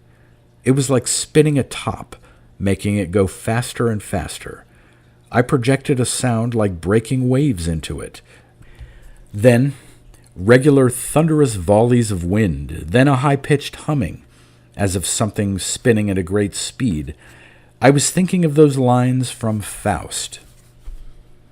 "And cliffs and sea are whirled along with circling orbs in ceaseless motion." The result felt as if the whole house was dancing to some tremendous music. I noticed out of the corner of my eye that Gwyneth had awakened and was staring around her in amazement. I allowed the sounds to grow less violent, to relax into long, smooth sweeps, like a rolling sea without breakers. Gradually it lessened until the sounds died away completely. Gwyneth was staring at me. She knew I was responsible. No one else did. Mud said, "Well, well, well." Dingwall had stopped writing and looked dazed. No one else spoke for several minutes. Then I said, "I think that's probably all for tonight." I wanted no more of these negative people. They irritated me. 10 minutes later, Dingwall and I drove back towards central London. We had intended to stay the night, but there was no point. Dingwall talked excitedly all the way, and I must admit that some of his conjectures came very close to the truth. He was instinctively aware that the poltergeist was the expression of negative psychic energy. Naturally, he was baffled by the rhythmic quality of the sounds. I took care to drop no hint to enlighten him, but I suggested that he investigate the possibility that the vicarage was the murder house. I should add that the murder had no direct connection with the poltergeist disturbances. This was not a ghost from the past, but negative forces from the present. The haunting of the vicarage ceased after that night. I expected it to. The disturbances were, as I have said, of a negatively criminal nature, like juvenile delinquency, the result of a sense of pointless freedom, of total lack of disciplinary forces. My intervention revealed the existence of other forces, moreover, positive forces. The poltergeist went back into its shell. I mention all this not because I think it of real interest, but because I failed to follow up the clues that it offered me. I should have grappled with the question, in what level of the mind did the poltergeist energies originate? But things were developing at such a pace that I had other things to think about. Besides, I was certain that the question would answer itself sooner or later. At all events, the poltergeist episode switched my energies back to the question of time vision. And the following day in the Victoria and Albert Museum, I realized that these powers were also developing. I happened to be looking at a print that showed Goethe and Wieland being introduced to Napoleon. I stared hard at Goethe, for of all great writers, I had always found him the hardest to visualize physically. Quite suddenly and spontaneously, without any conscious effort, the lines of the picture became reality. Napoleon's chair has its back to a huge pillar, and beyond this pillar there seemed to be vague shapes. Without looking directly at these, I had vaguely assumed it to be a picture hanging on the wall. Now, there was a burst of music, and I realized that it was an enormous ballroom behind the pillar. A man called Kraus was standing in a corner of the room making a sketch. Goethe was a great deal taller than I expected. For some reason, I had always assumed he would be short. I saw why it had always been so difficult for me to form a physical impression of him. If it had belonged to a duller person, his face would have been ugly, or at least plain. The nose was slightly too large, the cheeks were rather flabby, the face gave the impression of a large blanc-mange, bulging at the bottom under its own weight. But the mouth was the mouth of a man of impressive self-discipline. It was this discipline that gave the face power to support its own plainness. If I had passed him in the street, I would have assumed him to be the managing director of a big corporation. The face had the kind of strength that one often sees in big businessmen, seldom in poets. Wieland, by comparison, struck me as an academic and aesthetic kind of person, very much the man of letters. The bald head and beaky nose reminded me of a portrait of Wordsworth in old age. Goethe's voice was somehow like his appearance, deep, pleasant, speaking French with a clipped Germanic accent. It struck me clearly that, in a sense, he was as much a man of action as Napoleon, and that there was a deep frustration in him. He would have made a good president of the United States. This is the reason that portraits of him are so unsatisfactory. The painters are trying to see him as a poet, to squeeze him into a mold as a poetic kind of person, missing the curious element of frustrated dynamism. I must repeat, this was not imagination, any more than it is imagination that enables one to see a line drawing as a representation of reality. It requires a certain training to see lines on a sheet of paper as three people having a conversation. For a dog, it would be a sheet of paper with lines on, not a picture. I was simply able to see deeper than an ordinary person. How did I know that the name of the man who had made the sketch was Kraus, and that he was the director of the Weimar Art Academy? Because I was involved in the situation, as I might be involved in listening to a familiar piece of music, knowing what is to come. I was tapping a form of memory that went beyond my individuality. The consequence was that I had to make a conscious effort to retain the knowledge when my attention came back to myself and the room I was in. It was, in a sense, like waking from a dream, yet at no point did I cease to be aware of the room. It would be tiresome if I went on to describe all the other experiences of a similar nature that now occurred several times a day. I found that I simply had to stare at certain objects for my mind to pass into them, as it were, to reach out and grasp them almost physically, so that the object seemed to suddenly absorb my own nervous system. It happened, for example, looking at a fine Queen Anne dress in the Victoria and Albert, and again at some early American glassware. It was an almost vertiginous sensation, like falling. Normally, we look at something and we remain behind our eyes, surveying it as an alien. Now I would seem to swing beyond my own eyes, like an ape swinging from branch to branch, out of myself and into the object, becoming the object for a moment, but retaining my own mind and nervous system. Bergson rightly called this mode of apprehension intuition. I should add, in parenthesis, that Goethe came closer than anyone I had ever seen to being a man on the brink of the evolutionary leap. He understood completely the primacy of the will, but he did not understand how to use it. It remained static in him. I tried to describe to Littleaway what was happening to me, and I could see he thought he understood. But he would have to wait for the experience before he would really understand. Now I suddenly saw the real meaning of the change that had taken place in me, and understood what evolution has always been aiming towards. The world became a living entity all the time. This is easy enough to understand by analogy. If the ordinary man walks down a crowded street, the street is alien to him. He shrinks into himself as if wanting to avoid contact with it. But if he returns to his hometown on a summer evening after long absence, he allows his being to expand, to open wide, to take the street into himself as if it were someone he loved. In the same way, the historian, reading some favorite page of Gibbon or Froude, opens his being to the past, dissolving into it for a moment. Man's normal attitude to the universe is a shrinking. The thought of the emptiness of space, the eternity of time, causes an involuntary tension, a rejection. Yet his whole evolution has been an attempt to embrace the alien, to expand instead of contracting. The immature and the insecure reject. Evolution means an expansion and acceptance.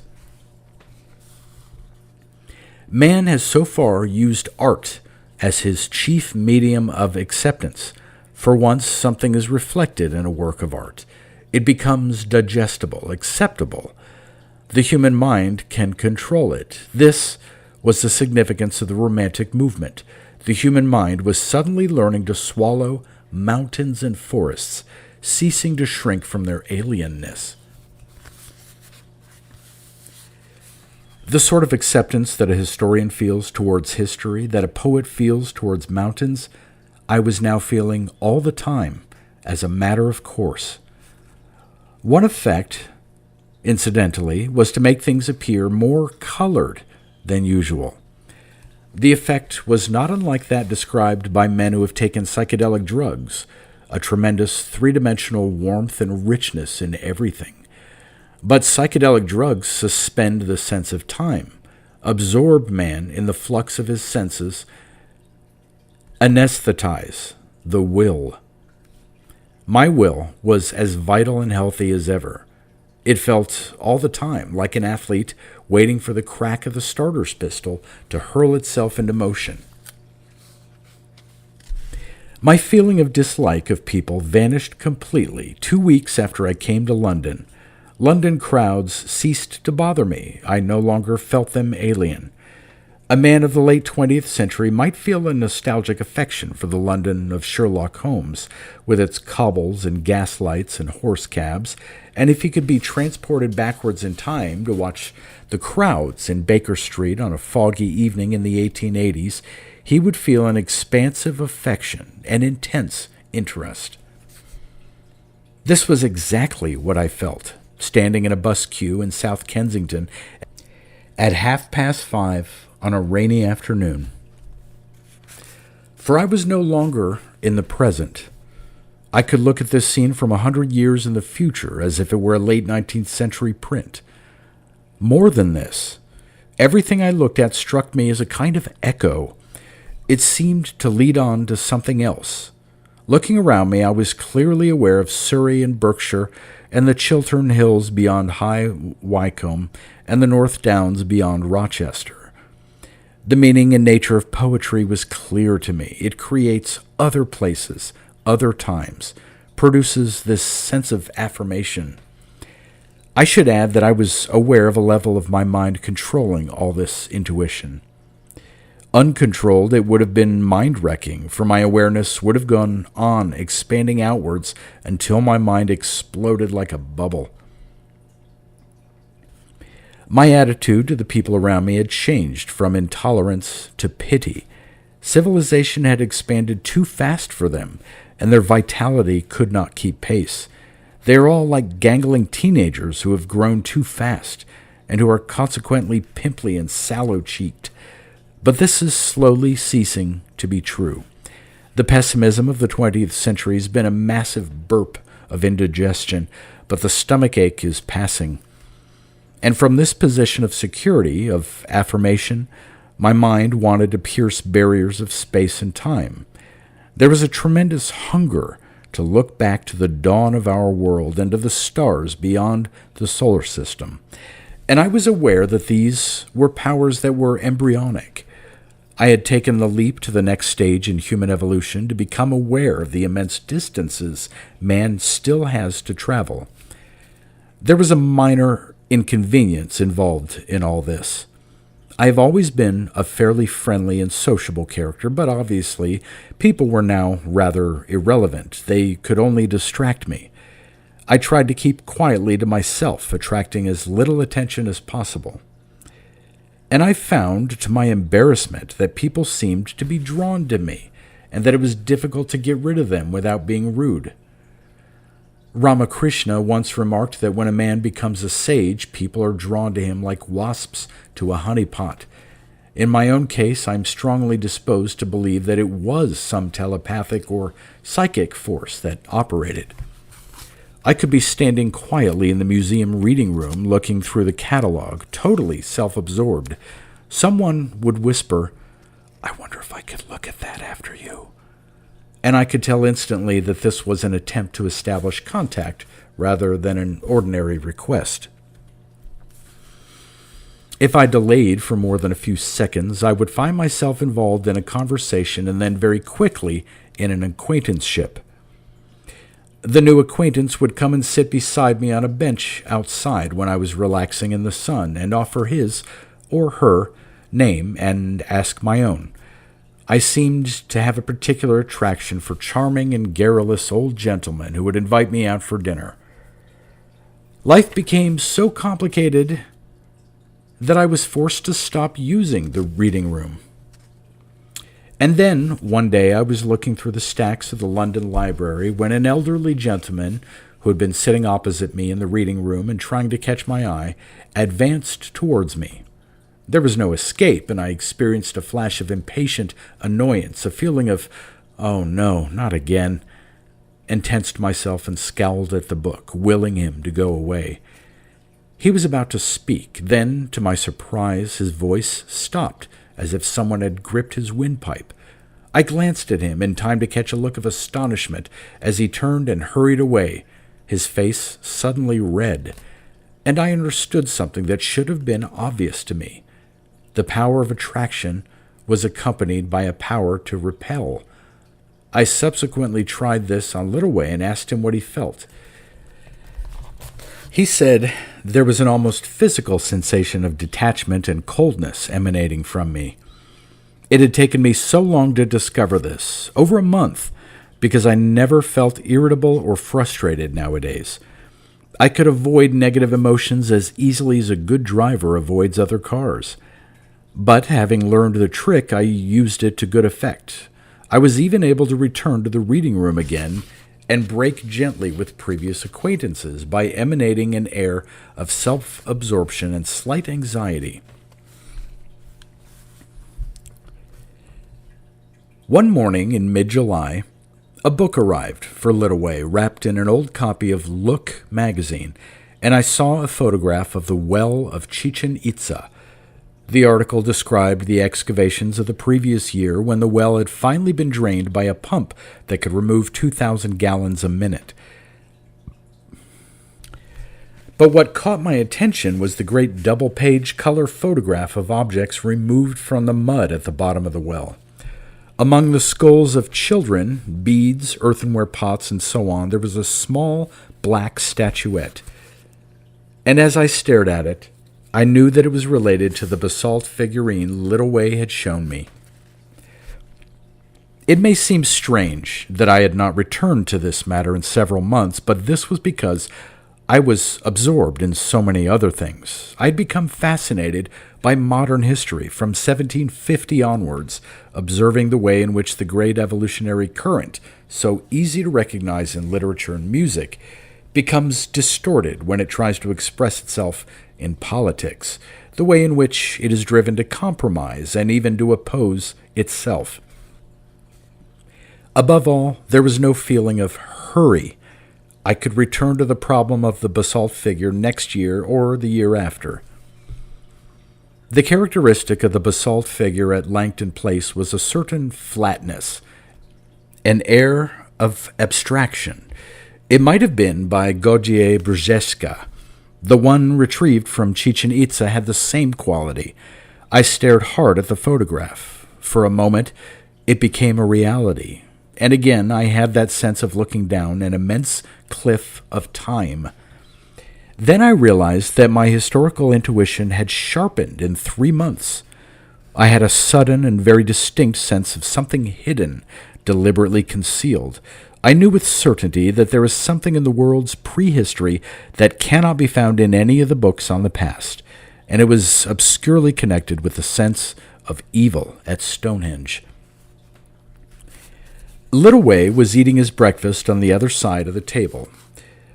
I pushed the color photograph over to him. He said mildly, "Good heavens," and went on eating, but he understood. After breakfast, without either of us saying a word, we went up to his room. The figurine was in a cupboard. Littleway took it out, held it across his 2 palms, and concentrated. He gave a slight start and quickly put it down. I picked it up and stared at it. For a moment, the shape of the object seemed enriched, intensified. I was seeing it as it was when it had first been carved. And strangely, there was no impression of primitiveness, and certainly none of the evil I had sensed on Stonehenge. The thing somehow spoke of a complex and highly evolved civilization. Now, at this point, it should have been a matter of ease for me to direct my mind at the maker of the figurine. I tried to do so and captured a sense of a more headlong and dangerous world than the one we live in. It reminded me of my feelings looking down the Victoria Falls, but at the point where the insight should have continued, it vanished. It was hard to say why it vanished. It could have been a failure of concentration on my part, a momentary distraction, but I knew there had been no distraction. I tried again, concentrating harder. This time there could be no doubt. In some odd way, the thing was resisting my mind. Littleway said, "What do you make of it?" And I shrugged. We had the same suspicion. We were so closely in sympathy with one another that there was no need even to verbalize it. But we could not be right. This was a piece of dead stone. No, not even dead, since it had never been alive. So there must be some other explanation. I felt what a reader of these notes might feel if the print suddenly began to swim under his eyes and move sideways.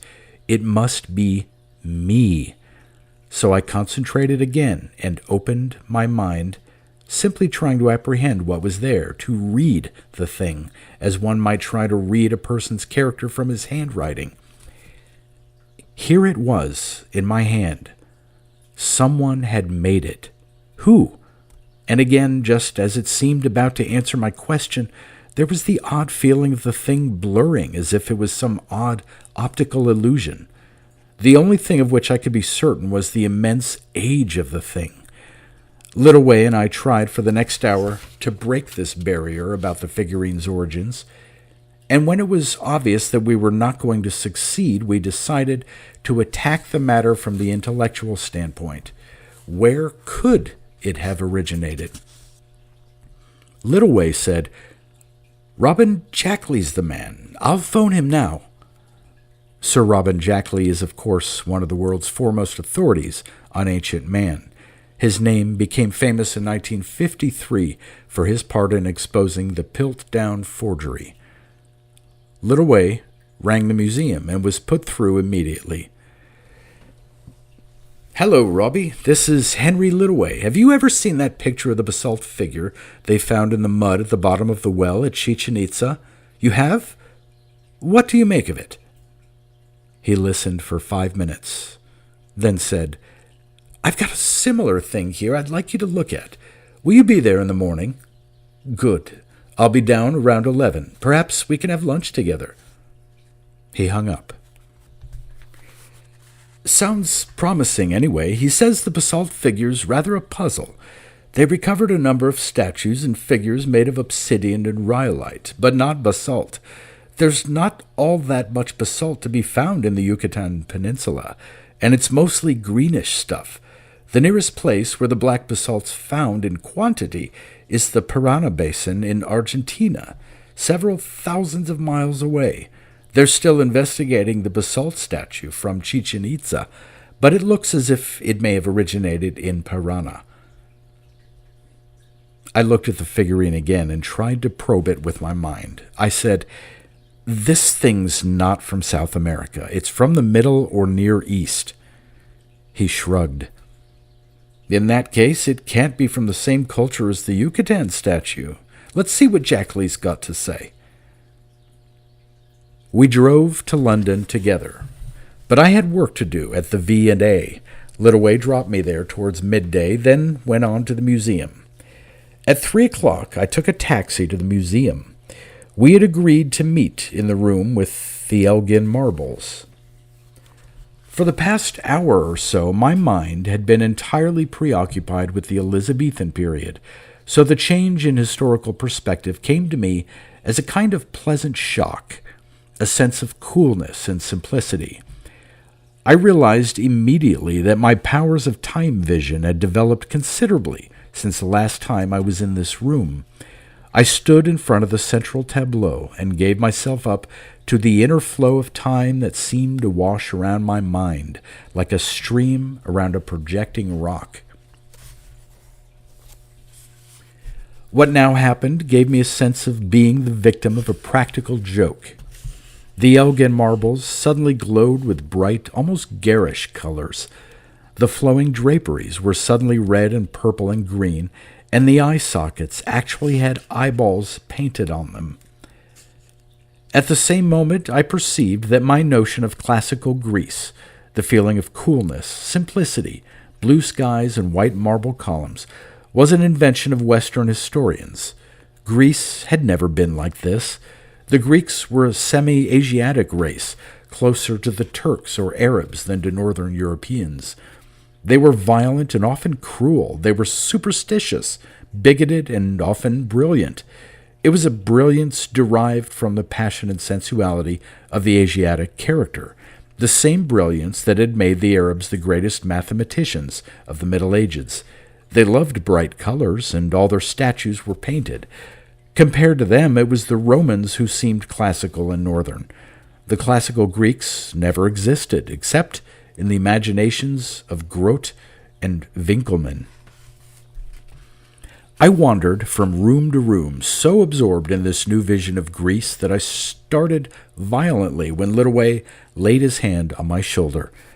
He was carrying the figurine wrapped in brown paper. For a moment I failed to understand him when he said, "He agrees with you. It's from the Middle East, probably Mesopotamia." Did he recognize it? He thinks it's a Sumerian bull god. He says it probably had horns sprouting from the side of its head. He dates it about 3800 BC. He showed me a similar thing. He called it Halafian. That's a related culture, and it looked very similar to this. I said, "He's wrong." "I'm not so sure. I agree I get a strong feeling that it's much older, but that may be to do with the stone itself. Basalt's an igneous rock. In which case it's a damn sight older than 500,000 years. 500,000,000 would be closer." "Not necessarily. It could be more recent volcanic activity. I'd like a chance to see the thing from Yucatan." "Where is it?" "In Mexico City, but Jackley is a friend who lives at Calney, who has a piece of jade stone from Chichen Itza. He says it's carved with some symbolic figures." "Where's Calney?" "Near Reading. I thought we might call there on the way back and see this man. His name's Evans, Professor Marcus Evans." In the car, as we drove out of London, I asked Littleway, "By the way, did you know the Greeks used to paint their statues in bright colors?" "Yes, I believe they did. I've read it somewhere. Can't think where, though." We phoned Professor Evans from Reading. He told us to come over immediately. We arrived at about 5:30 after a traffic jam in Marlborough. The professor was a middle-aged, chinless man who talked in a humming drawl that reminded me of an insect. He gave us tea and produced the jade stone from Chichen Itza. This was a small, irregular piece about the size of a hand and extremely heavy. Carefully carved and scratched into its surface was a drawing of a hideous god seated on crossed thigh bones, his mouth open, his head tilted back, a distinctly gloating expression on his face as he stares at a human head which he holds on his raised palms. I touched the stone and instantly received an insight into its history that was as alien and powerful as some bitter incense. I was aware of hot, blinding sunlight, of a wide space cut into the jungle, and of 6 or so immense step pyramids. This was a land of green rainforests, alternating with deserts of limestone rubble, of swamps and bayous and tall, coarse grass. But its hot blue skies were somehow associated with terror, suffering, and death. Strangely enough, the name that came into my head was Tezcatlipoca, whom I discovered later to be an Aztec god, lord of the smoking mirror, and god of the curved obsidian knife.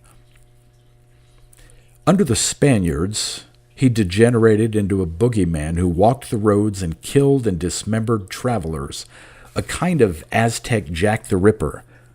The Aztecs, of course, came much later than the Maya. They bear roughly the same relation to the Maya that the Romans bear to the ancient Greeks. It was this god of the knife who seemed to me somehow the symbol of the Maya religion. The block of jade stone was not old by the standards of the basalt figurine. It had been carved roughly 500 years BC, and holding it in my hand, sensing all its history and the history of the Mayas over 3,000 years, I experienced a feeling of disgust, of rejection, very similar to my feeling about the Elizabethan era. Sentimentalists dream about the simplicity of the past, but the truth of the past is a truth of stupidity and coarseness and brutality and inconvenience, and of human beings stuck in the present like flies on flypaper.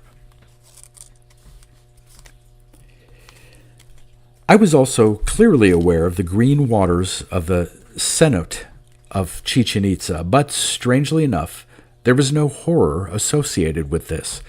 Those who were sacrificed were frightened, but not terrified. They went as messengers from their people to the gods below. They were thrown in at dawn. Those who could tread water long enough were pulled out at midday. They told stories of conversing with the gods and of seeing great multitudes of people in the water below them. So the well evoked no horror, only wonder and fear. Later, I read the book by Edward Thompson describing his exploration of the well. It confirmed what I had grasped while holding the stone. He believed that the voices of the gods were echoes of voices from above, and that the crowds of people were reflections of the faces looking down the well. The professor offered us tea and talked about the Yucatan Peninsula. He had spent 6 months there with the Franklin expedition. He was inclined to be dismissive about the mystery of the basalt figurine. The Mayas were a great people. They might well have penetrated as far as Argentina. They built their cities in the midst of the jungle when they might just as easily have chosen more convenient places. They thrived on adversity during their great period.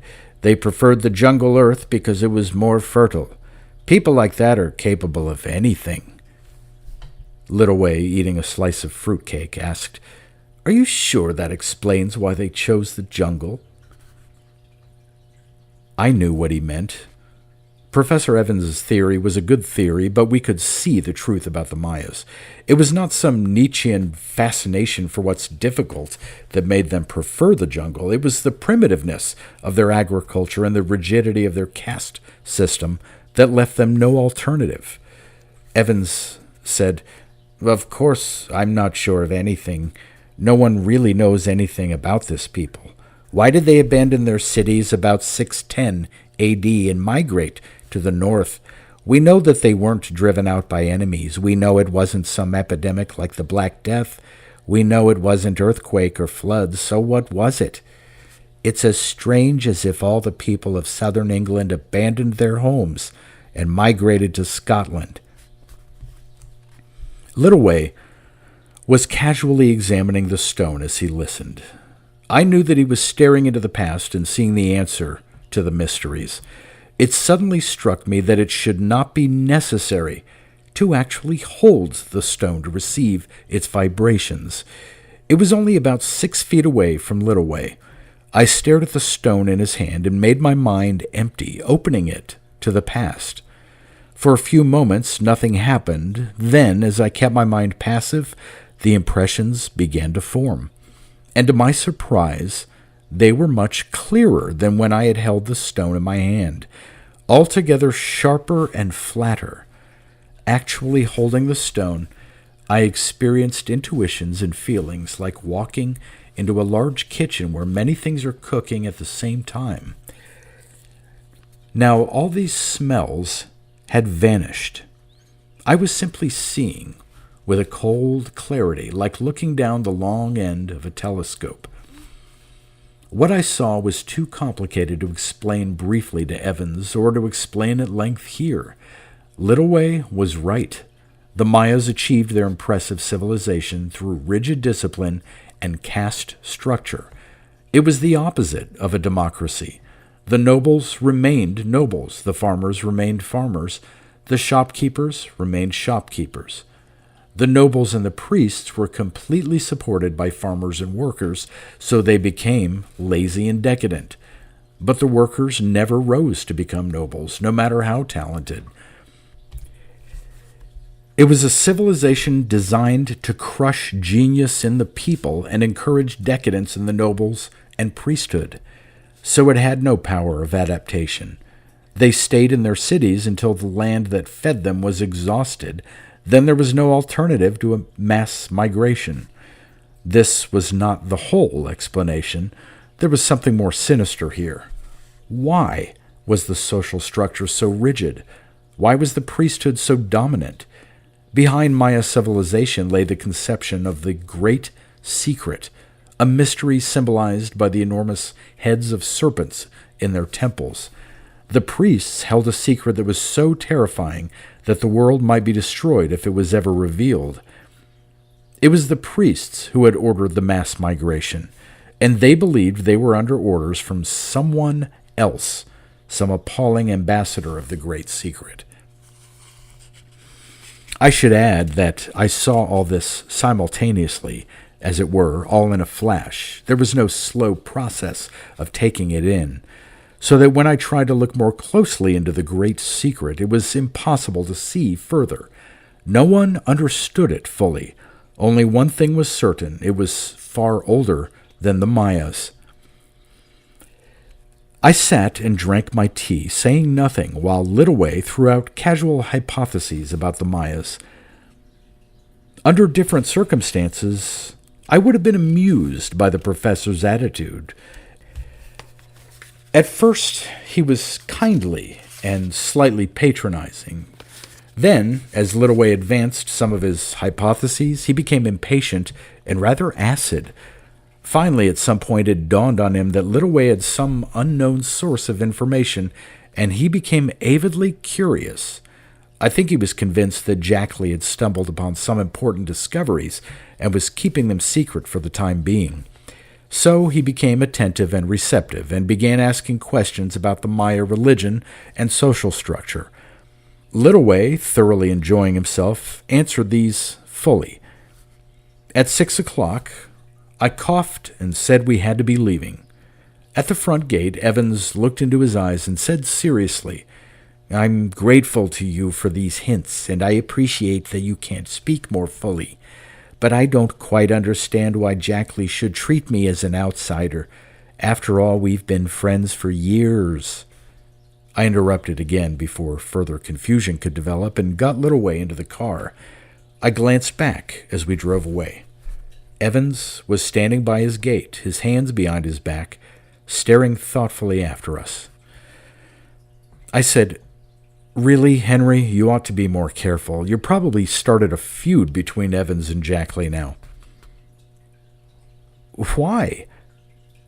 He was genuinely puzzled. When I explained, he shrugged it off. "I don't see why I should hold back scientific information just because I can't tell them where it came from." But I had an intuition that a great deal of trouble could come of all this. We had decided to stay the night in London at Littleway's club, and so were returning towards Marlborough. I started to talk to Littleway about the great secret.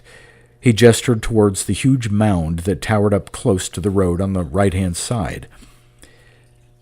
"Talking of mysteries, that thing's one of the classics." For a moment I suspected him of trying to change the subject. It had been a great many years now since I had taken an active interest in the archaeology of Britain, so much so that I had completely failed to notice Silbury Hill when we had passed it on our way to Calney. I reached for the gazetteer that we kept in the glove compartment and read, "Silbury Hill, large barrow, Wilts, in the valley of the Kennet, 7 miles west of Marlborough. Is 1,680 feet in circuit at the base, 315 at top, and 135 feet high. Rising from the landscape like a huge inverted boiled pudding, Silbury Hill has all the appearances of a burial mound. Traditionally, it is the grave of King Sil or Zell, who was buried on horseback. Stukely declares that King Sil's grave was dug up in 1723, but there is no evidence to support this statement. A shaft sunk from the top in 1777 and a tunnel dug from the side in 1849 failed to reveal the purpose of the mound. It was once surrounded by sarcens similar to those of Stonehenge." It was not until I read the word Stonehenge that I had an intuition that this was something important. Littleway had parked the car beside the road. We found a gate and walked across the field to the great mound. I had forgotten to mention to Littleway my discovery that I could intuit things from a distance. I now tried this with the mound ahead of me. The result was elusive, like a blurred picture seen through a pair of unfocused binoculars. I tried harder and realized that I was sweating from the effort. At this moment my eyes fell upon a small boulder almost buried in the turf. Obviously, one of the sarcens mentioned in the gazetteer. It was like an electric shock. Again, I experienced the current of menace that I had felt at Stonehenge. I walked over to the stone and stared down at it. The vibration was unmistakable. I looked up again towards the mound. This time I received no impression at all. It was as if a thick fog had descended. I could see the mound clearly enough, but it was somehow innocent. It told me nothing. Littleway was looking at his watch. If we want to get to the club in time for dinner, we hadn't better waste much time. Obviously, he felt nothing whatever. I could virtually read his mind by now. Let's walk to the top of the mound first. We followed the small path to the top. Everything looked harmless and normal.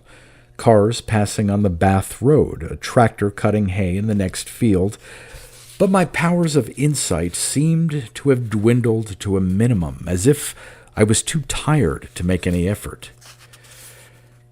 Standing on top of the mound, I looked around, at Avebury to the north, the Long Barrow a mile to the south, the pleasant hazy warmth of an English June on the horizon, and I experienced suddenly the desire to relax, to sit in a cool corner in a small pub and drink a long, cool pint of beer. The grass looked golden in the sunlight. England and its history seemed all pleasant and green and secure. At the same time, I felt a flickering of suspicion about this relaxation. 2 years ago, it would have struck me as wholly pleasant, one of those breathing spaces that seem a gift of the gods.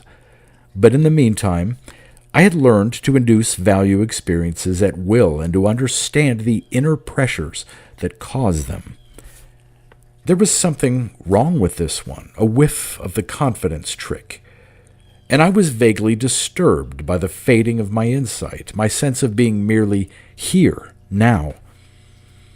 As we walked back down the mound, I made a sudden effort to throw off this fatigue of the will, to grasp what lay in the earth under my feet, and for a moment I was successful. And what I glimpsed made me cold, as if I had fallen into icy water. There was something down there, down deep under my feet. For a second it was obvious. That was why excavations had never uncovered the purpose of Silbury Hill. It was far deeper than any archaeologist would dream of digging. And then, immediately, the insight vanished. It was as if my will was pinioned in the grip of a powerful wrestler who prevented me from moving my arms or legs. The odd thing is that it felt somehow impersonal, as if I had simply stepped into a magnetic field that held me trapped. And in fact, as we walked across the field to the road, the pressure relaxed.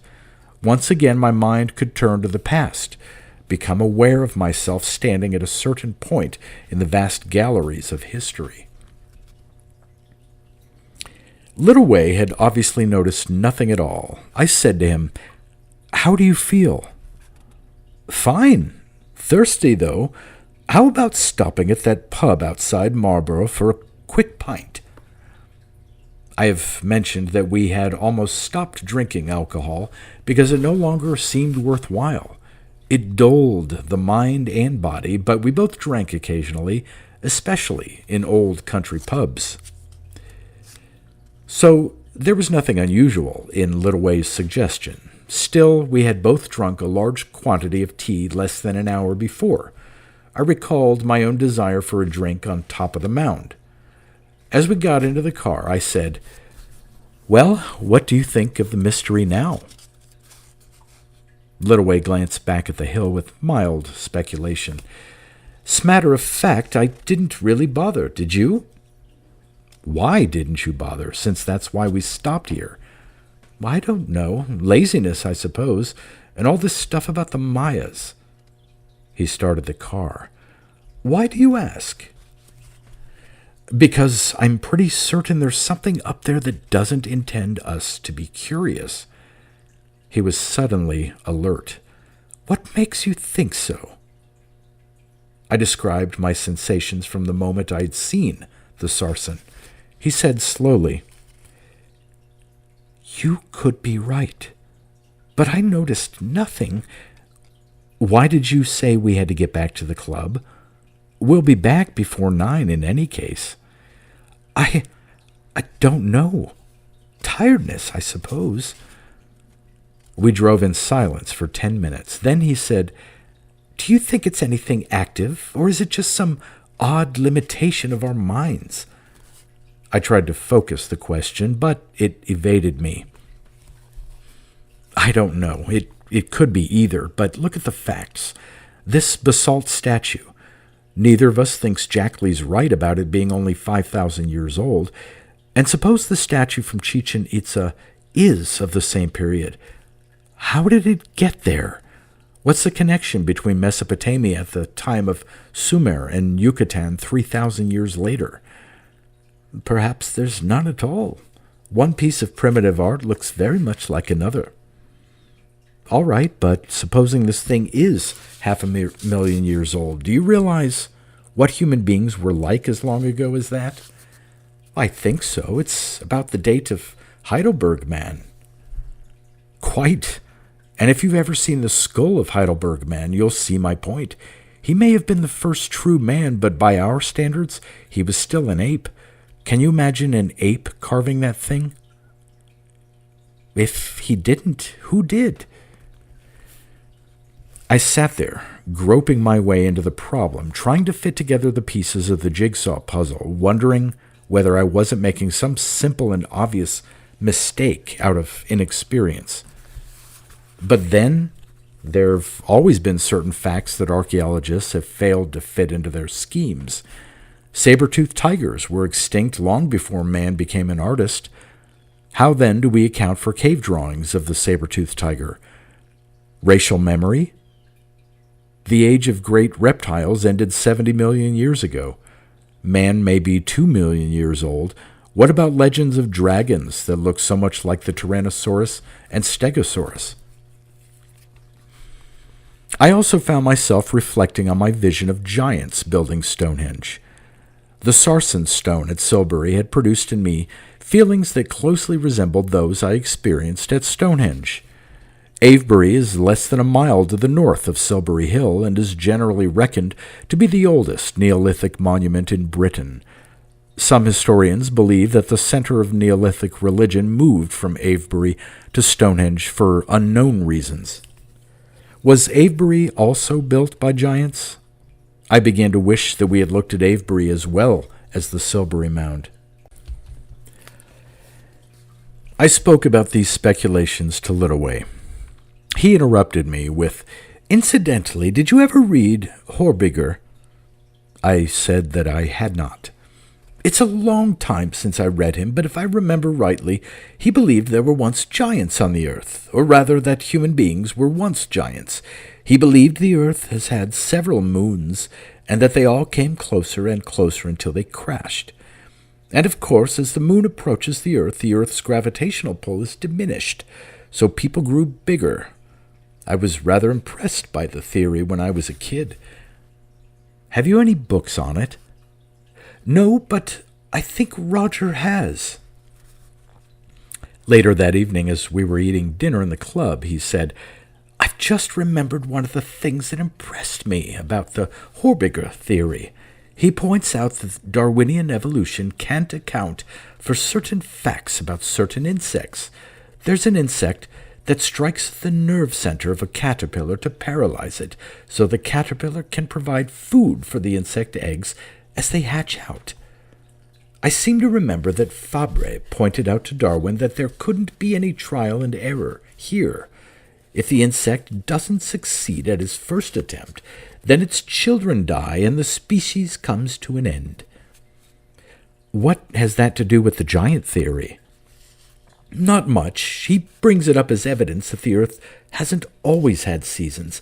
I think Horbiger believes that the sun was once much hotter, and that the earth's axis was upright instead of tilted, so that it was summer all the year round. In that case, the insects probably lived much longer, and they had time to learn about paralyzing caterpillars, and so on. So when the axis finally tilted, certain of them had turned the trick into an instinct, so they could do it every time. That's assuming the babies had to be fed on live caterpillars. But there could have been alternatives before they learned that trick. Oh, I'm not seriously defending the idea, it's just a thought.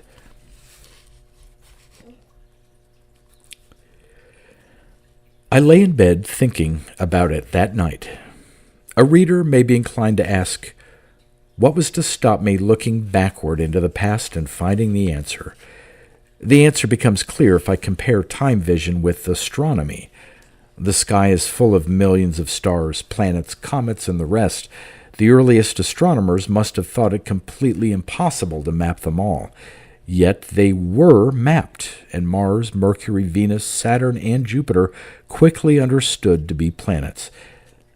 I was like these early astronomers. The past was simply a magnificent starry confusion, but I had no way of focusing on the event I was looking for, unless, that is, I possessed actual clues, like the Bacon manuscript or the jade stone fragment.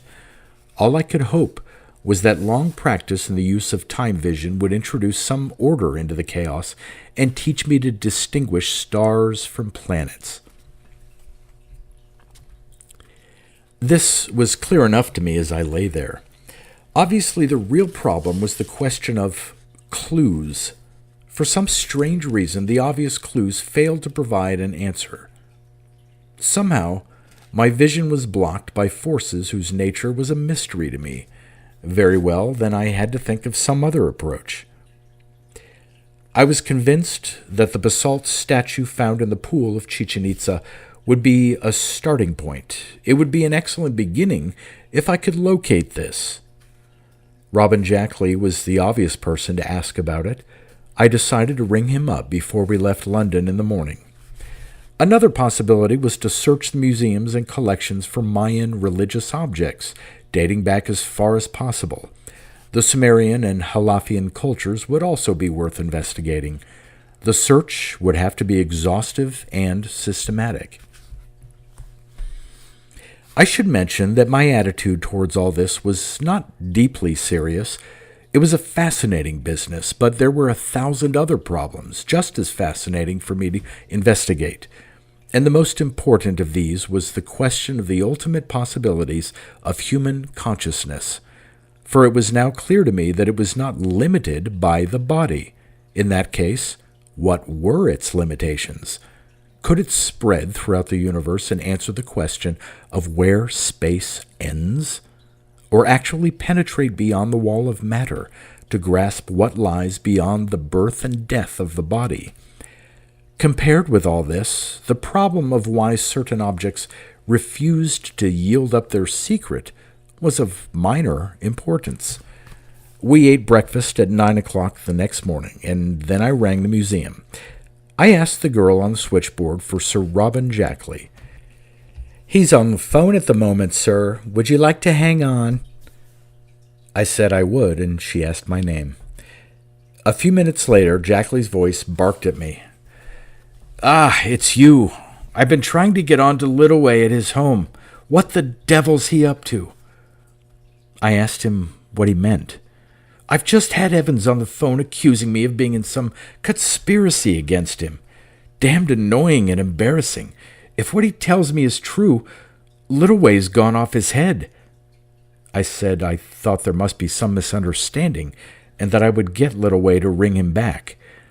I found Littleway downstairs paying our bill and told him what had happened. He said, "Oh, damn. I suppose I'd better talk to him," and went off to phone.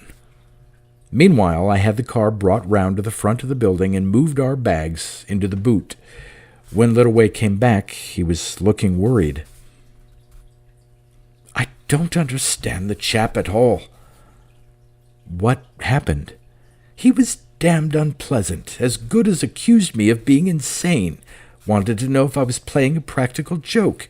Of course, I told him I was only advancing my theories about the Mayas, but he said that's not what Evans told me, and then proceeded to misquote me." "Did you finally convince him?" "Well, no, that's what I don't understand. I've known Jackley for years. We've always got on well together. I'm inclined to wonder if he's not ill. My mother once... had a cook who got like this when she had diabetes. But he must have given you some clue as to why he was so upset. Not really, except that I gather that Evans was pretty bloody to him, and ended by threatening to report him to the British Archaeological Association.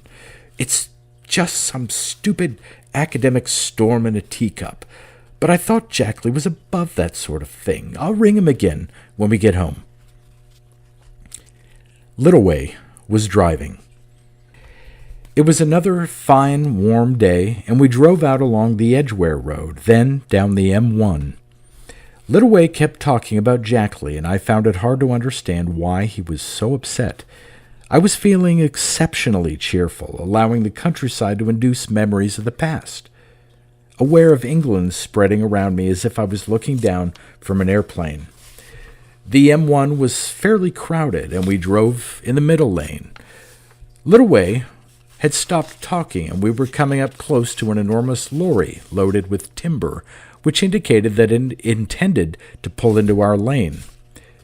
I expected him to either accelerate to pass it or to slow down to allow it to go first. I realized suddenly that he intended to do neither, and that the driver was assuming that he intended to slow down and was pulling out in front of us. What happened next took only a few fractions of a second. I glanced at Littleway and realized that he seemed oblivious to the lorry. Without thinking, I grabbed for the handbrake between us, pulling on it with all my force and shouting his name. The brake cable snapped, but not before the car had slowed enough for Littleway to brake so the lorry could go ahead.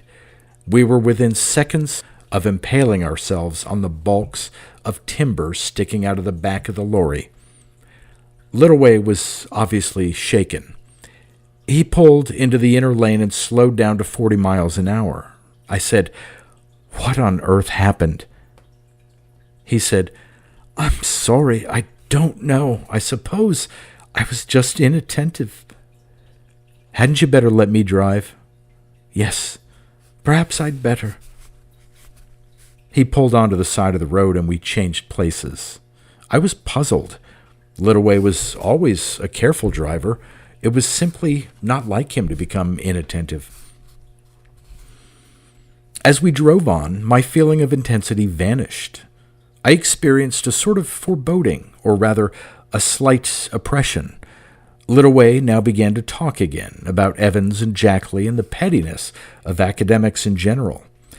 I found this irritating and was tempted to point out that he was being equally trivial. The heat was making me sleepy, and I opened the window to its limit. Then suddenly it struck me clearly that there was no reason for this feeling of oppression. 10 minutes before, I had been full of vitality. Now an increasing dullness was pressing down on me, a sort of hypnotic tiredness. I concentrated on it to try to discover its source, and almost scraped a jaguar that was overtaking us at 70 miles an hour. His indignant hoot brought me back to consciousness of the road. Littleway glanced at me oddly, but now I knew what had happened to him, and I concentrated on the road, ignoring the feeling of oppression. As it became heavier, I moved into the inside lane and slowed down to 40. Littleway said, "Are you all right?" "Tired. I wonder if some of the exhaust fumes are getting into the car." But that was obviously impossible, for he now felt lively enough. It was then that I realized that the forces I had been treating so lightly were active and dangerous, that they were prepared to destroy us both. I said nothing to Littleway.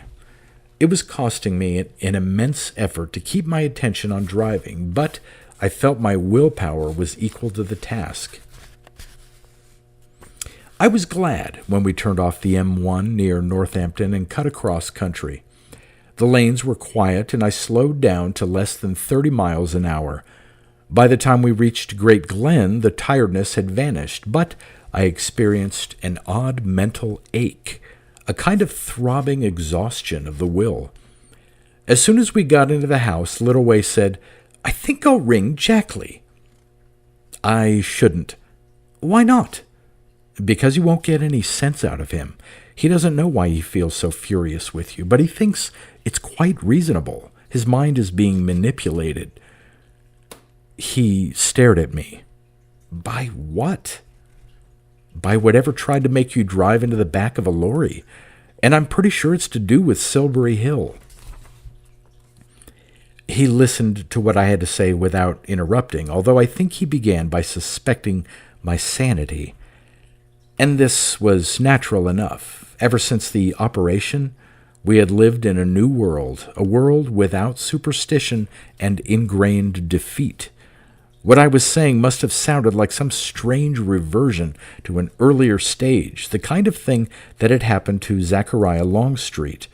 But before I'd finished, his disbelief had vanished. He said, "But what the hell is it?" And this was a question to which I had no answer. We sat in the sunlit room drinking tea, listening to the bees in the flower beds and feeling that the sunlight was a confidence trick. The problem, of course, was that we had absolutely nothing to go on. If I was right about these forces from the past, then there should be some way of investigating them, some starting point, and this was precisely what we lacked. It seemed almost certain that they had some way of interfering with the mind, but neither of us had any feeling of interference. Littleaway expressed what we felt when he said, "It's like being in the middle of a flat, open desert and suddenly being shot at." As we sat staring out of the open window, I found myself thinking about his comparison. I said, "What would you think if someone fired a shot at you in the open desert?" That it was somebody hiding in a hole in the sand, or that they were perfectly camouflaged. Couldn't that be the answer? That we're unaware of these things because we're so used to them? Because they're like the air we breathe? I think he grasped what I meant intuitively, for we both had the same idea at the back of our minds. For all the evidence pointed in the same direction. It seemed to indicate that there had been intelligent life on Earth a long time before the earliest men, and if this could be accepted, then certain conclusions followed inevitably. I shall not try to detail the processes by which we reached our conclusions, but only state the conclusions themselves. First, was this intelligent life human? Almost certainly not, for it would have left geological traces.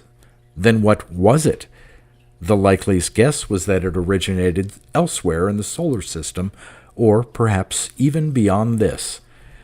Evolution on this planet has followed a simple and well-defined course, recognized by Haeckel soon after Darwin published this theory, from primitive sea organisms to worm-like and fish-like creatures, then through reptiles to mammals, and eventually to pre-hominids and human beings. And there seemed to be no evidence of creatures outside this scheme. But if these creatures, or for all we knew it might be one single creature, had left no traces, did this not suggest that they were not physical organisms as we are? This would also explain why they still possessed certain powers capable of operating after several millions of years. And what exactly were the powers of these creatures? When we thought about this, it seemed less frightening than at first. They could block time vision. But since time vision is, as I have explained, merely an extension of our normal senses, this only meant that they possessed some power of blunting the senses. This seemed to be verified by our experience in the car. We had simply become sleepy. Their effect on Robin Jackley and Professor Evans could be explained in the same way. When the brain is dull, trivialities assume larger proportions. For example, one is more inclined to worry when one wakes up in the middle of the night, because the vitality is low. If Evans and Jackley had simply been thoroughly depressed, it could account for their violent, almost paranoiac behavior. If this was so, then we had no reason to fear. Their powers were limited. It was merely a question of keeping our wits about us and driving the car as little as possible. After 2 hours of discussion in which we reached the conclusions I have stated, we both felt more cheerful. We observed that we felt less alive than usual. Obviously, then, these forces were at work on us, interfering with the operation of the brain. On the other hand, both of us could throw this off with a slight effort. The brain is an engine, and our engines were producing far more horsepower than the ordinary human brain. If necessary, we could call on more still. So there could be no immediate danger. I reminded Littleway of the Horbiger book he had mentioned, and he went next door to look for it. He returned an hour later, carrying 6 big volumes. "I've been talking to Roger. He tells me there's a writer of weird stories called Lovecraft, who has legends about the earth being inhabited by some elder race that still possesses some powers. That might be worth looking into. I've also found some volumes by Gabriel Guignon. He's a French follower of Horbiger. I seem to remember he has some similar legend." We both settled down to searching through the books. After half an hour, Littleway found the key passage in a book by Guignon, deceptively entitled The Ages of the Earth, published by the Planetary Society in Paris, 1928. It ran, quote, "The scientist is inclined to scoff at superstition, but it would be more truly scientific to ask how a superstition arose. Scientists dismiss the story of the curse of Tutankhamun, explaining that the deaths of 20 or so people associated with the expedition were all from natural causes. They do not comment on the statistical improbability of so many deaths within 5 years of the opening of the tomb. According to Steinach, the German warlock, certain men in the ancient past possessed the power to awaken the great old ones who have been sleeping for 7 million years. The great old ones are without bodies or their own. They are glad to use human beings as servants. In exchange, they will grant certain favors. They possess, for example, the power to change a man into a serpent or a wolf. The great old ones also control the power to curse material objects so that they become infected with a kind of psychic poison that can destroy anyone who disturbs the object. This, in Steinach's view, explains the nature of the curse of the pharaohs." End quote. Guignon's great old ones certainly accorded with our own theory about the forces that were obstructing us. Then what if he were right about the curse? Could it be that these forces were not still alive, but had simply covered their traces with psychic poison? I must admit that neither of us was inclined to place much reliance on Guignon. Even in the passage I have quoted above, his tendency to indulge in non sequiturs can be seen. On the other hand, he had obviously read just about every book on magic and occultism that had ever been published, so he was a valuable guide. Guignon had died in 1941 in German-occupied Paris. His last book, The Secrets of Atlantis, published posthumously, has a great deal about Lovecraft, the American writer of horror stories who had died 4 years earlier. According to Lovecraft, the ancient old ones had come from the stars and once dominated the earth, building immense cities of gigantic stone blocks. They had destroyed themselves through the practice of black magic and were now sleeping under the earth. Lovecraft, in turn, seems to have derived some of his ideas from the Welsh writer Arthur Machen, who also has stories of strange people who live under the earth, the remains of an elder race, and who are capable of turning themselves into reptiles and of causing objects to fly through the air. Guignon does not explain how the great old ones could have destroyed themselves through black magic, if magic is simply another name for what happens when human beings invoke them. It was fairly clear that there were no profound insights to be derived from Guignon. On the other hand, he seemed to have access to all kinds of ideas that struck me as important. For example, I was particularly intrigued by his insistence that the Necronomicon, a fictional work on magic invented by Lovecraft, really existed and that he had seen a copy. Guignon was obviously a gullible crank, but I did not get the impression that he was a liar. If he said he had seen a copy, then he certainly believed he had. A further comment by Guignon intrigued us. Quote, biologists and anthropologists hold the view that civilized man evolved slowly from his primitive ancestors, but occult traditions are singularly in accord in stating that the first man reached a remarkable degree of civilization in a relatively brief period, and that it was after this that a series of catastrophes caused a regression to earlier stages, earthquakes, floods, the complete destruction of whole continents. End quote. And he goes on to explain his view of moon catastrophes, each one of which caused a degeneration to a more primitive condition. It had to be admitted that Guignon had a certain genius for collecting odd facts about primitive tribes and correlating them to support his theory. For example, he speaks of a dying tribe called the Urus on the shores of Lake Titicaca and the river Desaguero in Peru, and says, quote, the Urus and the Aymaras, a neighboring tribe, support the view that the Urus are not human. They are the degenerate descendants of gods who once ruled on the shores of the Great Lake. End quote. Lyell had been intrigued by the Urus, and we had once paid a visit to their reservation on the shores of Titicaca, which is, of course, the highest freshwater lake in the world and the largest in South America.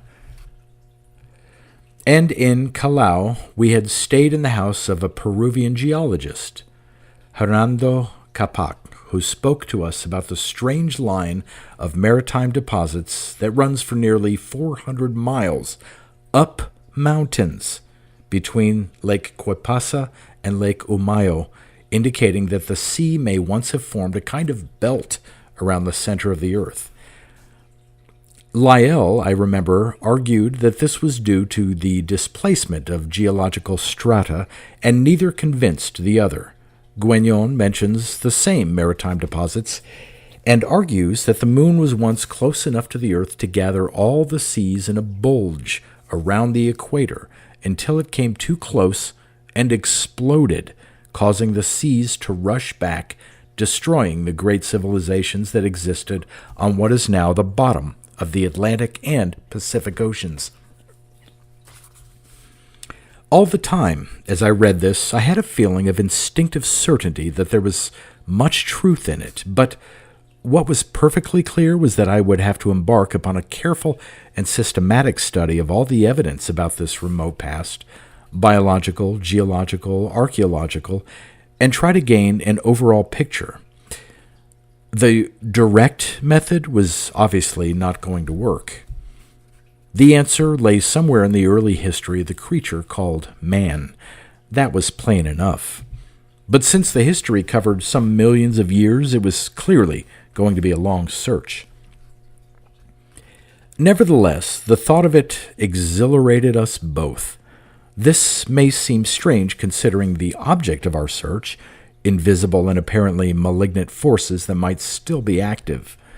But it must be remembered that our minds responded instantaneously to challenges and gained strength from them. The whole past of the human race seemed a fascinating and intensely beautiful prospect, like the night sky in the tropics. That it contained a certain amount of darkness did not worry us. Evil is a form of stupidity, and science is the enemy of stupidity. We were confident of our strength. Both Littleway and I had, I suppose, a fairly good amateur working knowledge of primitive man and the evolution of civilization. It was not until we began our systematic search for the creator of the basalt figurines that we realized how sketchy and inadequate this was. Our first idea was to study as many of the primitive remains as possible. The obvious starting point seemed to be the British Museum, but this would depend on whether Jackley was still hostile. And a phone call to the museum the next morning made it clear that he was. He refused to speak to Littaway. We were not particularly worried. Littaway wrote a letter to Albrecht Kircher, head of the Berlin Ethnological Museum, and an acquaintance from MIT days, saying that we wanted to come to Berlin for a few weeks to study the remains of primitive man, particularly the Neanderthal and Aurignacian remains discovered by Otto Hauser at Les Mostiers and the Combekapelle cave. The Berlin collection is in many ways superior even to that of the British Museum and contains older specimens. While we waited for a reply, we settled down to study at home. Littaway concentrated upon the development of ancient man. I decided to concentrate on mythology and legend. The myths quoted by Guignon had thoroughly aroused my curiosity. A week later, a reply came from Albrecht Kircher. It was a strange, incoherent letter that seemed to accuse us both of all kinds of malevolent plotting, although it never specified what this was. Jackley had communicated with Kircher, that much was clear. It was also clear that Kircher could not, in the ordinary sense of the term, be regarded as sane. He seemed to believe that Littaway had some plan for destroying all the prehistoric human remains in the Berlin Ethnological Museum, and that the British and American governments were behind it. Kircher had once been a devoted Nazi, although after the war he denied this. Obviously, some latent neurosis had erupted. We were aware this was no coincidence. Some power was deliberately checkmating our moves, and we knew how it operated. It had not tried to attack us directly, except in the car on the M1, and we took this to be a good sign. Our control over our minds meant that we could not be driven to paranoia by mental blockages. What was disquieting was that apparently decent and clear-headed scientists like Jackley and Kircher were susceptible to its attacks. And this surely meant that almost anyone must be. Anyone with the slightest cause for irritation with us could be driven into a state of insane resentment. I must admit that my first thought was of Roger Littaway. He had never basically liked me, and he resented his brother's success. Over the past few days, I had noticed that he was becoming moody and brusque. I said nothing to Littaway himself, but I think he divined my thoughts. I noticed that he started locking the door between Roger's part of the house and ours. But by the time the letter came from Kircher, we were both thoroughly absorbed in our studies, and it made little difference to either of us. I was discovering traces of the giant myth in the most unexpected places. Montaigne, surprisingly enough, comments on the Mayas in his essay on coaches and writes, quote, "They believed that the world was divided into 5 ages and into the life of 5 consecutive suns, 4 of which had already run their time. The first age perished by a general inundation of water, the second by the heavens falling upon us, to which age they assigned the giants, whose bones they showed to the Spaniards, the third by fire, which ended and consumed all, the fourth by a windstorm which leveled even many mountains. The human beings did not die therein, but were changed into monkeys." End quote. And so, according to Lopez de Gamara, Montaigne's source, the 5th age of the earth began. Guignon insists that by suns the Mayas actually meant moons. Obviously, the earth has only one sun, but a moon circling closer and closer to the earth would finally appear so vast and bright that it might well have been called the sun by savages who felt they were dealing with jealous and powerful gods. In G.C. Valence, The Aztecs of Mexico, these beliefs are ascribed to the Toltecs of Mexico. What struck me as interesting about this tradition was the statement that monkeys, or monkey men, followed the early age of giants. The earliest ape, Pliopithecus, dates back some 20 million years. Proconsul, the ancestor of the chimpanzee and the gorilla, dates from 15 million years ago. Of Pliopithecus, only a few teeth and skull fragments have ever been found. A single ape skull, Egyptopithecus, found at Fayum in 1967, may predate this by some 8 million years, and there is even speculation that a jaw fragment of Oligopithecus may be more than 30 million years old. If the age of giants predated these, it is hardly surprising that no fossils have yet been found. This whole question of apes raises another curious speculation. Compared to the apes, man is a relatively primitive creature. Evolution develops the qualities needed for survival, and in this sense the ape is more evolved than man. It developed a bracing bone inside the V of the jaw, which man does not possess. It developed powerful fangs and long arms, and the thumb, relatively useless for life in the trees, has become unimportant. The earliest apes resembled man in all these respects. It possessed no bracing bone, a highly developed thumb, undeveloped fangs, shorter arms. All this was pointed out in 1926 by the Dutch anatomist Ludwig Bolk, who declared that, from the anatomical point of view, the apes are more advanced than man. Bolk's view could be summarized by saying that man is a retarded ape. Mongoloid children are caused by some defect in the genes that produces mental retardation. The Mexican axolotl lizard is physically retarded in the same way. It has remained stuck in the halfway stage between prehistoric water salamanders and modern land salamanders. That is to say, it retains all its life certain characteristics which it possessed as an embryo, and which it ought to lose as it gets older.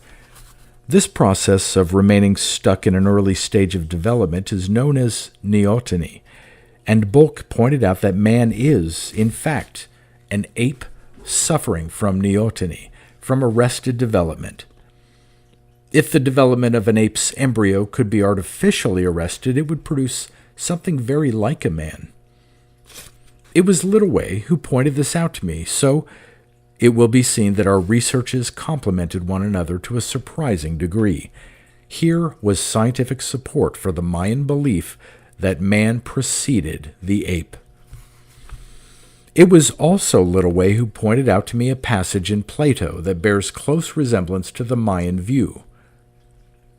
In the Timaeus, Plato states, quote, "There have been and will be again many destructions of mankind arising out of many causes. The greatest have been brought about by fire and water." End quote.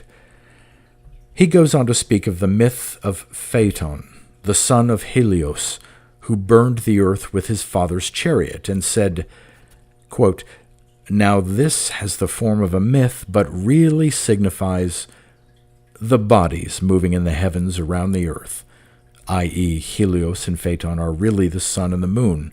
Plato believed the sun moves around the earth. "And a great conflagration of things upon the earth that recurs at long intervals. At such times those who live upon the mountains and in dry, lofty places are more liable to destruction than those who dwell by rivers or on the seashore, when, on the other hand, the gods purge the earth with a deluge of water. The survivors are herdsmen and shepherds who dwell in the mountains." End quote.